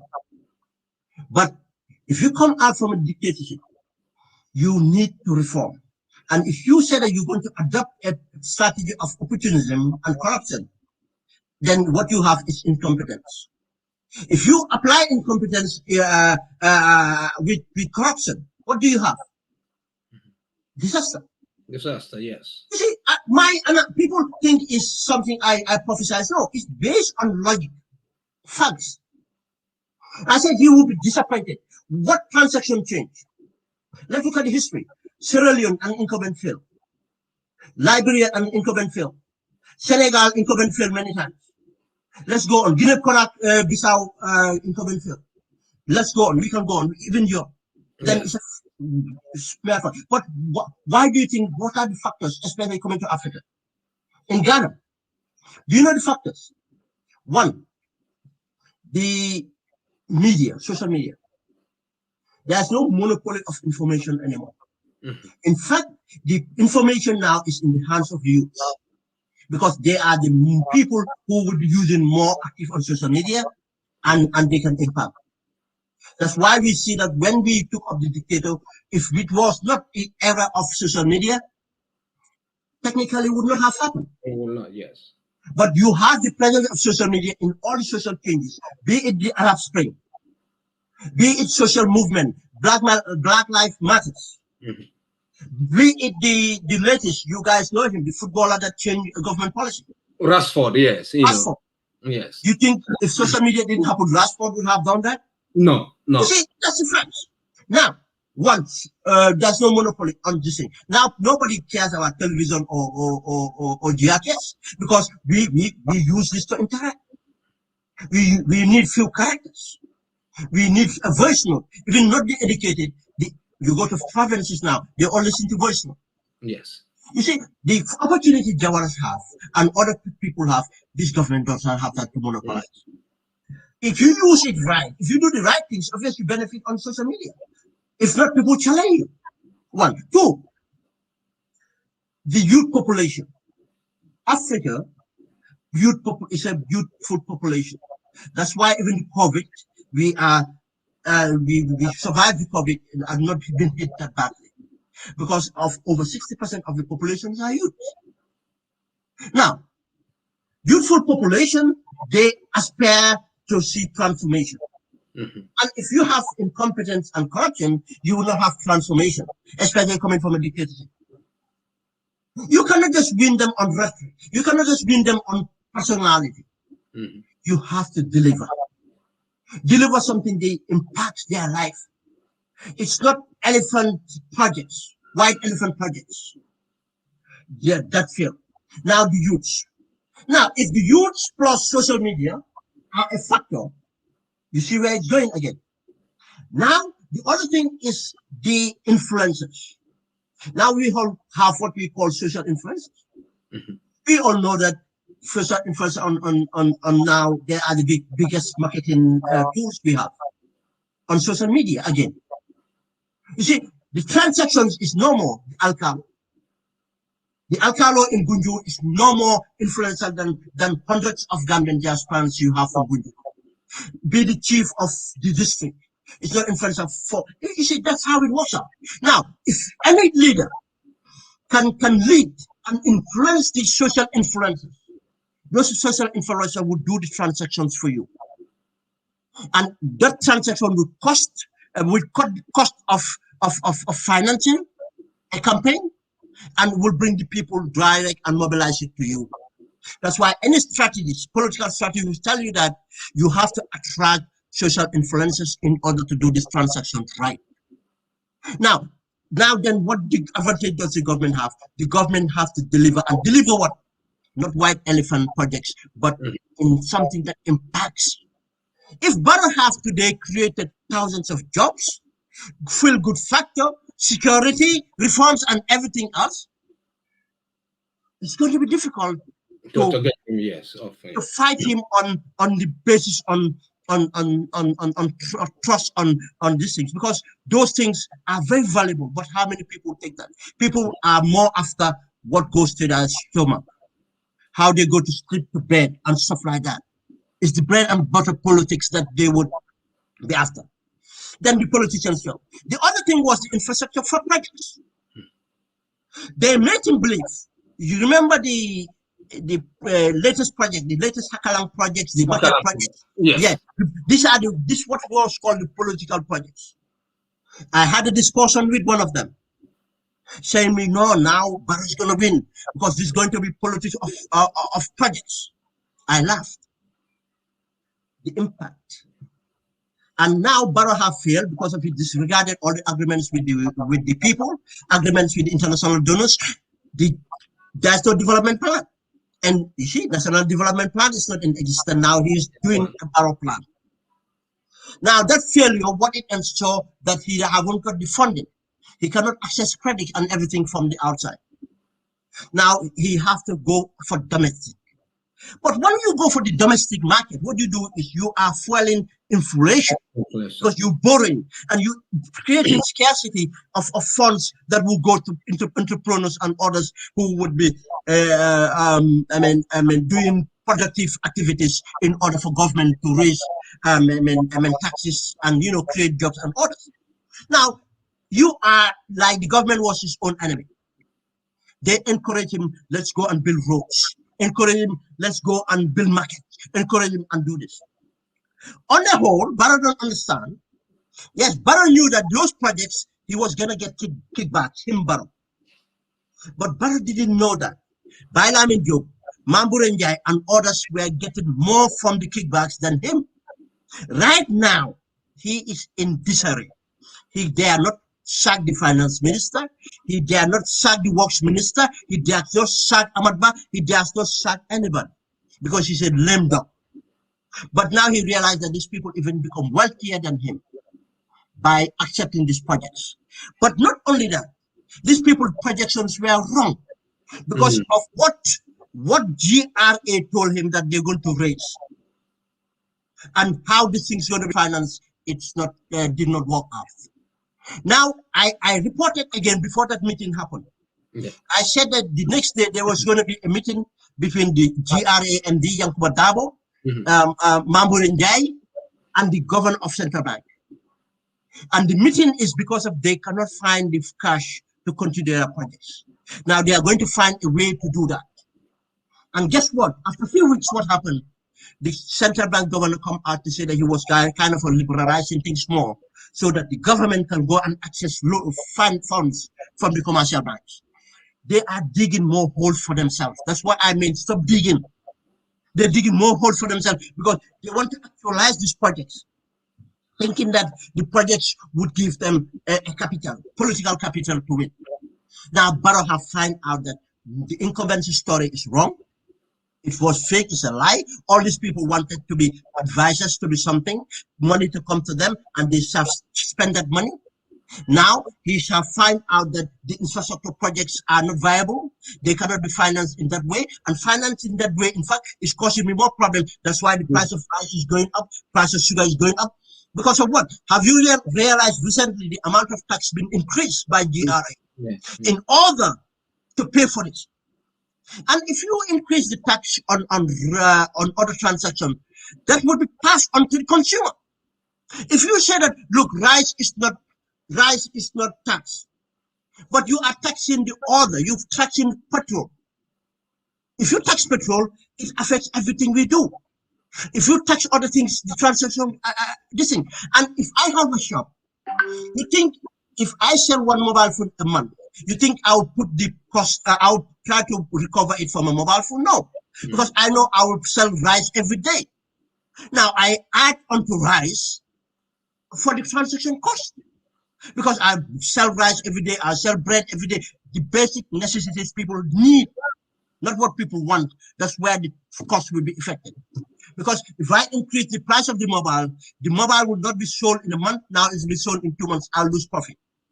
But I have to put it onto something that people have to pay for. People have to access. Barrow did not know economics. He doesn't understand economics. Now look at the other things reported. The CFA. CFA, yes. Against the dollar, the depreciation of the dollar against the CFA. What causes that? Balance of this is the imbalance in trade. Trade, yes. Because Gambia is not producing to sell. The agriculture investment that's supposed to be done was not done. When we took 145 tractors from Yahya Jammeh, why didn't we distribute that to the communities affected in order to how many years now? 2 years. Didn't we not have improved ourselves? Yes. But no, we're still going out to Senegal to buy these things. And what do we use? We use CFA. Then the demand for CFA is higher than the dalasi. Now, to have 50 tractors given from Japan, and you want to celebrate that? No, that's stupid. We have to hold them account for the 155 tractors they sold to themselves.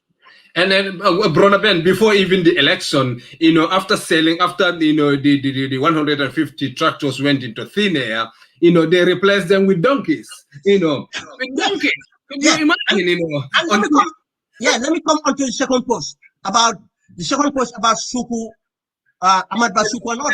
Silaba and Ahmed, yes. Okay, now, have you heard from Ahmad? No. For over a month, 2 months. Definitely more than that, When I break the news again to say that Adam Barrow have received an audio from someone who recorded Ahmad Ba, people were skeptic. Until now, Barrow started admitting that to people, explaining this fallout from Ahmad Ba. Now it become viral. People that follow me know that I broke the news. Yes. It wasn't a speculation. I got the facts. It wasn't a speculation. I brought the facts. Now, because of Barrow, in fact, is admitting to it, telling people that this is why I have a problem with Ahmad Ba. Now, people are believing it. Now, Ahmad Ba didn't come out. We all know Can we all remember? I want to point out evidence for people to look for it. Since the launch, fail of the launch, Yeah. Ahmad Bah have just gone quiet. Yes. Because that tape issue happened just after the launch. I learned about it after, but it just happened after the launch. And you see that from there on, even in meetings, when we see the meeting in Banjul, when that person, I don't want to call his name, went to insult or agitate the UDP, Ahmad Bah run and stop him. Yeah. We saw when that woman MP, when the Fatma Jawara went to agitate, or I don't want to call it whatever it is, he run and stop him. Ahmad Bah started to change because of he knew that he's already fallen out with Barrow. Now he's looking for an escape. I know how Ahmad Bah thinks. But not that. Imagine for how many times we have seen Ahmad Bah sitting arrangement now. Probably they change it now. I've pointed it out. Go and look at now the sitting arrangement when Ahmad Bah is in the same company with Adama Barrow. It's different from before this fallout. The sitting arrangement is the same thing that happened when I pointed out that Lawyer Dabo had a problem with Adama Barrow. The sitting arrangement did change, didn't it? Yes. Because Adama Barrow is hot-tempered. He doesn't forgive. And he cannot keep his frustration or anger. And he has to ask for that sitting arrangement to happen. Not only that, how many events now did we not see Ahmad Bah? If we see Ahmad Bah, we have not had Ahmad Bah speak. Is that not strange? Yeah, it's strange. You think Ahmad Bah did not hear people agitating, where is Ahmad Bah? But he still didn't even try to come and show a resemblance of normality, to show up. Why didn't he do that? Because of the wounds are fresh, the wounds are white. Now, I'm not saying they're not going to reconcile, but it's all going to be fake. That's why I said, where's Ahmad Bah? Have you heard from Sulayman Samate recently? Remember, Sulayman Samate was mobilizing from Farafeni, from other places, coming to call him father and doing all that. Something has happened, other things happened. But Sulayman Samate was trying to get the government to compensate him. Two figures have been put around, 20 million, some people say 50 million. And to compensate him for what? Because they already returned him his properties, but he said other properties or money taken by Yahya Jammeh or whatever. He tried to lobby the government to compensate him. And part of that agreement, that he would give a percentage to the NPP, but he would give percentage to certain people that were facilitating this. But the government did not deliver on this. And Sulayman is facing some constraints. Now, financial constraints. Now, he cannot be motivated because everything he was doing is for the money. His money is not coming forward. That's why you don't see Sulayman running around mobilizing or doing stuff anymore. Then, what happened with Suko? We saw Suko become the new sheriff in the block. He came up with a meeting. They had a meeting. And Suku said that they need to patch up their defenses and everything. But you know that the NPP believes that Suku is a mole from the UDP. You see, that's how disoriented these people are. They don't even trust him. Or they are using that to undermine him because they don't want Suku to have the campaign money. To influence, yes. You see, now some of them are going around from the NPP saying that Suku is a mole. Whether Suku is a mole, I'm not the one saying it. They're the one saying it. But I know these things at times are not untrue, but they do it to undermine each other. They undermine each other. So who convened this meeting, strategic meeting, for them to pack up their defenses? You know, so that people, because if we lose, we are the one being laughed at and everything else, we have to hold up together. And you know, when they came out on the video, you know, they are normal TV to try to show solidarity. They hugged each other and all those things. It was not true. Deep down, the differences cannot be fixed. It's all about this. Because they all slander each other and they all had about this slandering. And words spoken are cannot be retrieved. The pain caused it's already there, and it has to take time for it to heal. But the main problem, again, is money. Yeah. As I said, they have no capacity, they have no structure, they have no vision. Everything they don't, it's not that they love Adama Barrow, it's not that they love the people, it's not that they love the Gambia. All they want out of it is money. Now that's why they undermine each other. Now they don't want Suku to get the money. And I can tell you, if Suku get the finance, he will do just as the others did. He will run with it. He will take the 99% of it and fix himself. Because they don't have hope in life that they can win this election without stealing it. And we are not making it easy for them to steal this election. Yeah. Rather, it takes a lot in order to steal this election, and we are not going to let them. Yes, we're not going to, Brother Ben, I'm going to read Fatu Owens Jara's post, which is really, really eye-catching, and we will do the final one, and how you are vindicated also in that, and you are going to briefly say that because we are just over 2 hours now. He said a president is the pulse of the nation. The purpose of government is to create an environment where people can realize their potential and to promote for them in the critical areas of healthcare, education, and to ensure there is food and opportunities for young women and men, which is very, and she said also you have to create a sense of aspiration, a sense of hopefulness a person can see, can begin to even have a vision for a better life, which is true and is lacking in the Gambia. Brother Ben, I'm going to Mustafa Swandike, post, which going to vindicate you again. He said, a faithless leader of the faithful is a walking bomb. A church of your faith, all those false disguised here as scholars are a fraud. He said, anyone, Nasiruddin, and he is referring this to the imams, especially the Kebu charm that came out, that presidents can kill people. If you are leaders, you cut people's throat and all those things. He said 9 people tried in the ways of modern law, jail in a prison on no terms bearing the semblance of Islamic law, were taken out of mile 2 and executed. And he said other thing, but he said Nasiruddin came to tell us he did nothing wrong. Wasn't it the imams, at least one of them, who has masters in Islamic law, who sold to us fiction that such a slaughter was in fact Islamic?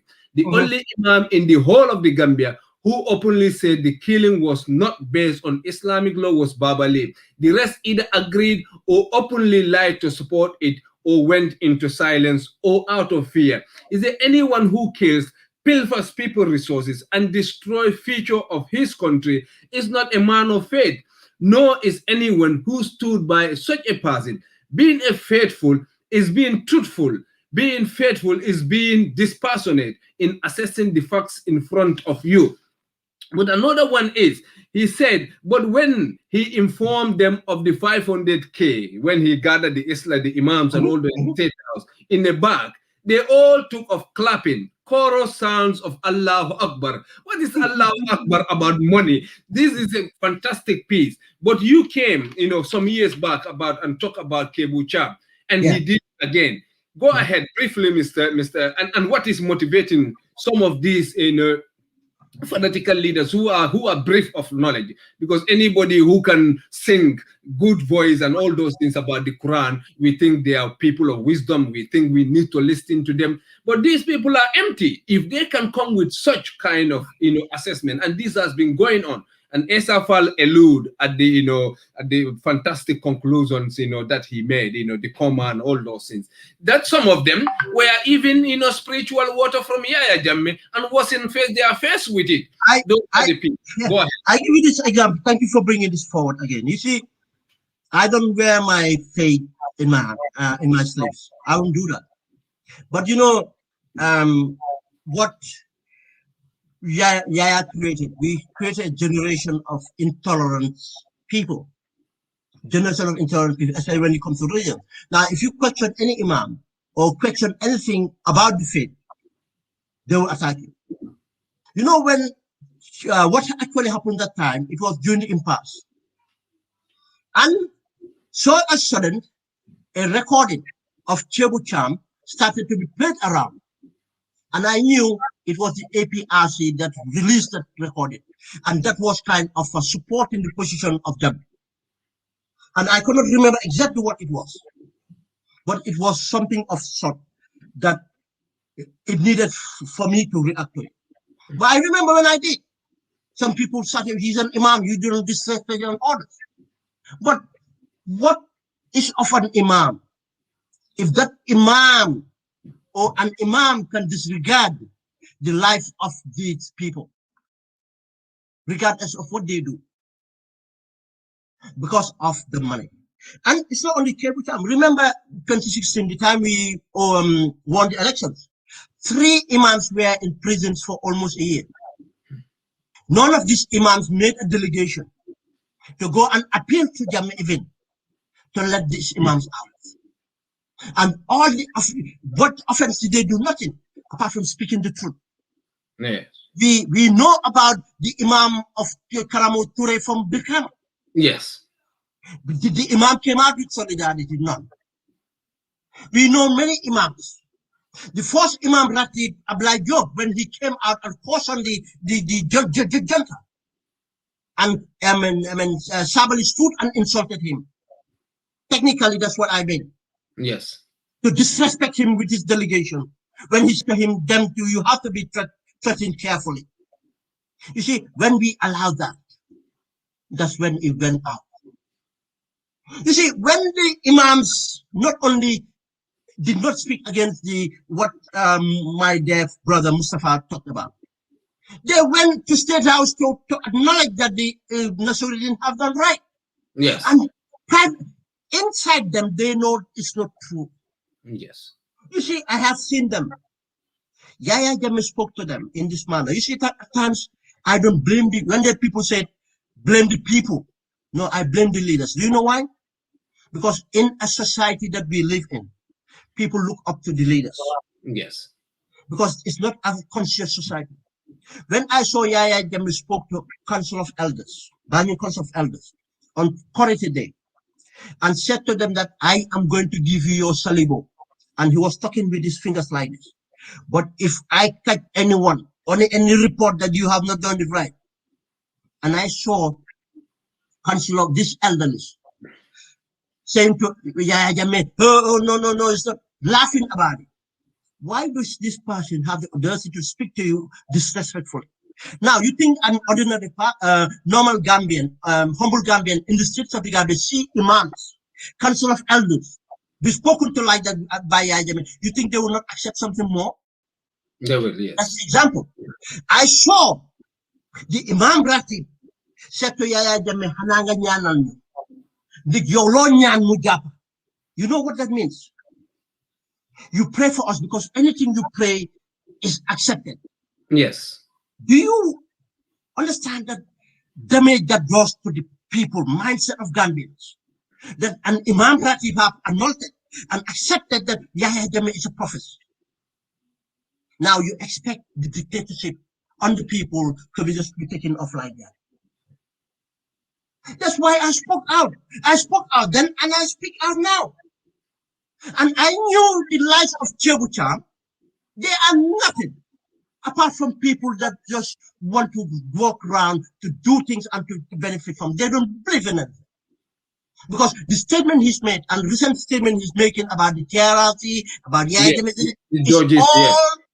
is to curry flavor with the Barrow in order to get rewarded handsomely.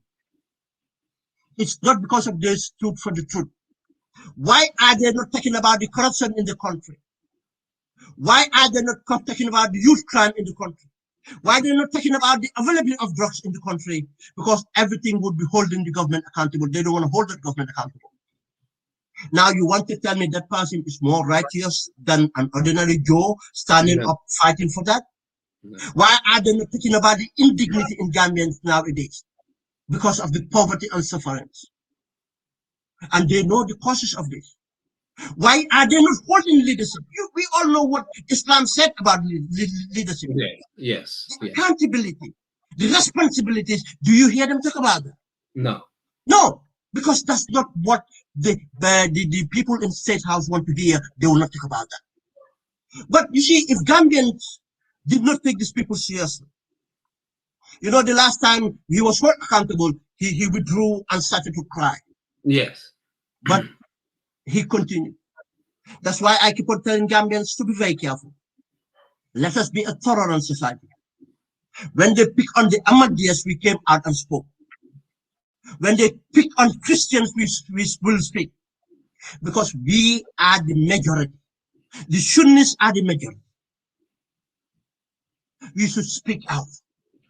Because these people have no other interest apart from themselves. Because of they are occupying positions, we have to hold them accountable onto how they conduct themselves. We don't want to hold them accountable for anything else, but for what they do and how they, hold themselves in that office. Yeah, brother Bob, I think Ben, we will wrap these things up. Quoting the Martin Luther Jr., the German, the Martin Luther King pneumonia of the German priest, who said when they came for, I will use our local words here. When they come for Mandinkas, for example, I didn't speak because I am not a Mandinka. When they come for Wolofs, I didn't speak because I'm not a Wolof. When they come for journalists, I didn't speak because I'm not a journalist. When they came for me, nobody speaks because there's nobody left. So all these things, we need to be truthful. We have to see the Gambia and be truthful. No emotion, either from our religion, from our tribe, from anything else. Anything, if we want to be very, very emotional about this build-up of social things that people build for their own interests, we are going to destroy this country. And when we destroy our country, we have nowhere to go. Wherever we are, no matter how free we are going to remain at the fringes of high society. We are going to be second or third, whatever citizen. No matter how poor Gambia is, anytime you go there, the embrace of that environment, the winds, the sunshine that hits you, the embrace of the family is second to none. That's why we go there, because we don't go there to enjoy. We go there, the natural acceptance that we have from the environment, that our umbilical cords are buried. You cannot have that feeling anywhere in the world.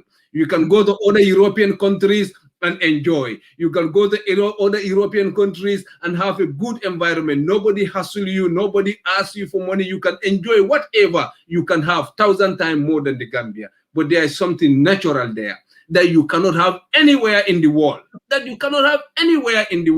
That's why even when you die, you want to go there because that's where you begin. So let's not support any imam, any political party, any leader for that matter. What support is the Gambia and Gambia alone. When we do that, leaders will be scared of us. Our interest has to be proffered. If they don't live to expectation, we take them out. We see leaders in this country who are here who spend only 3 years or less than even a term, and they are ejected out. That's why leaders are scared of the people here. We don't have anybody that we should pay our loyalty to, not our religion, not anything else, but that country. Because when we get it right, we will get it right with our religion. When we get it wrong, it's going to be a rat race, a bucket of crabs pulling each other. And we are not true Muslims. We're stealing our own resources. The imam are stealing. The civil servants are stealing. The police are stealing. The ordinary people suffered. Women are dying of preventable diseases. If you are pregnant today in the Gambia, you are scared until when you see the baby out and you are alive. If they operate you, you live with the operation for the rest of your life, the pain and the uncomfort, and the information that we are getting are so scary. And still, even people who are in Europe cannot just divorce themselves from their bias, either emotion, tribe, or whatever, and forget about that country. And unless we concentrate on the Gambia than anything else, we are not going to go. Thank you so much, Brother Ben. Thank you very much. Always a pleasure to have you. And thank you to all our listeners, really all over the world. And our technician and our boss, Yahya Jammeh, just came from work and he jumped and he spent about more than 3 hours here, 2 hours here. Brother Ben, your last word to our viewers, and we can just wrap it up. Thank you very much. Just to say, We all will have our differences. That's what the beauty of democracy. But I still ask for people to be tolerant to other people's views, and especially people advocating for the illegal against the illegal voting register to do it sensitively. And I want them to be proactive. I want Gambians to take that up. And it's a genuine fight, but don't be silent. Let nobody silence you to be called a tribalist. Nobody silence you to call you be a xenophobic person. That should not be. And to remind Gambians that the rest we have in difference, to remember, is for our country. And until we have governance right, our country will never be secure. Our country will not be in peace. And the absence of security and peace, Gambia will not progress. And this is something that we owe to ourselves. We owe to our founding fathers or founding leaders, our ancestors. We did not become Gambians. Majority of did not become Gambians by naturalization because we were born in the Gambia. We are born in the Gambia. Gambia is in us. We cannot take Gambia out of us. Then it's our duty and our right to fight for that country, to make sure we hold our leaders accountable, regardless whether we support them, we belong in a party or not. We have to hold them accountable. The only good leader is a leader that's been held accountable. If we indulge our leaders, we will not be doing them a favor. We need to hold them accountable. But as I said, we owe it to ourselves as Christians and Muslims. We believe that the work we do is part of why we are here as human beings. Because what we do is about society and fixing that society. But we owe it as our sovereign nations, as citizens of that country, that because that country was found by our ancestors and we have to maintain that country. Better take it up, pass it on in a better shape to the next generation. We owe it to the next generation. To pass on a better country. Unfortunately, we have failed since independence. A generation have failed, and this generation today will fail if we do not press the reset button by the 4th of December and start the change process. Why did I say the change process? There cannot be a transformation without changing the people in the seats of power.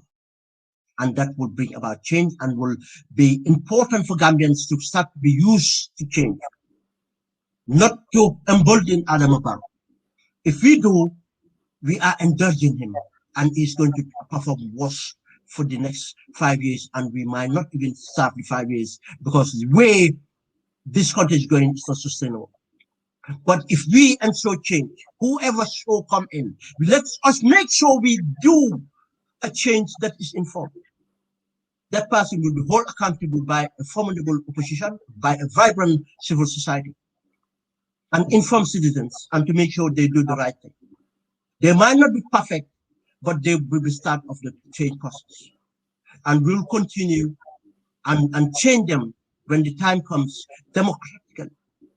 In that way, we will maintain our democracy, our mature democracy, and in order for people to have hope that we can always bring about change in a peaceful manner. We should not resolve by any other way illegal that would inform us to change a government. Thank you very much for giving me this privilege, and have a good day. Thank you. Thank you, Ben. Thank you very much. Yes.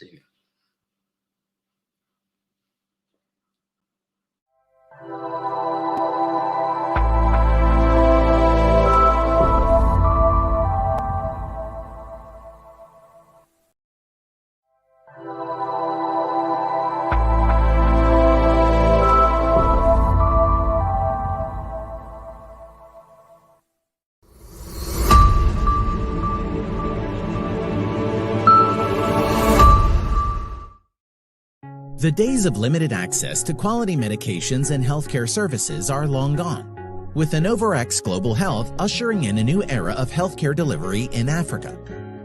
IGH now offers an all-inclusive care plan designed to provide a comprehensive management of chronic diseases, such as diabetes, hypertension, and other ailments, that require close monitoring and routine medications. Our global clinical team leverages technologies such as point-of-care diagnostics, telemedicine, Agasta cloud-based electronic health record system, and electronic prescription processing of FDA-approved medications to effectively manage patients and produce positive health outcomes. The plan provides a peace of mind to patients in the Gambia and their loved ones who may sponsor from overseas by providing 4 free prescription medications a month, 4 diagnostic tests a year, free Wellness on Wheels delivery from Banjul to Basse, 10% off all products and services, all for a price less than a cup of coffee a day. D, $38,050 a year. Flexible payment options available. Why travel abroad to receive quality healthcare anymore when IGH can bring the quality you deserve to your doorsteps? Sign up today by calling 220-232-4224 or emailing careplans@innovarexglobal.com.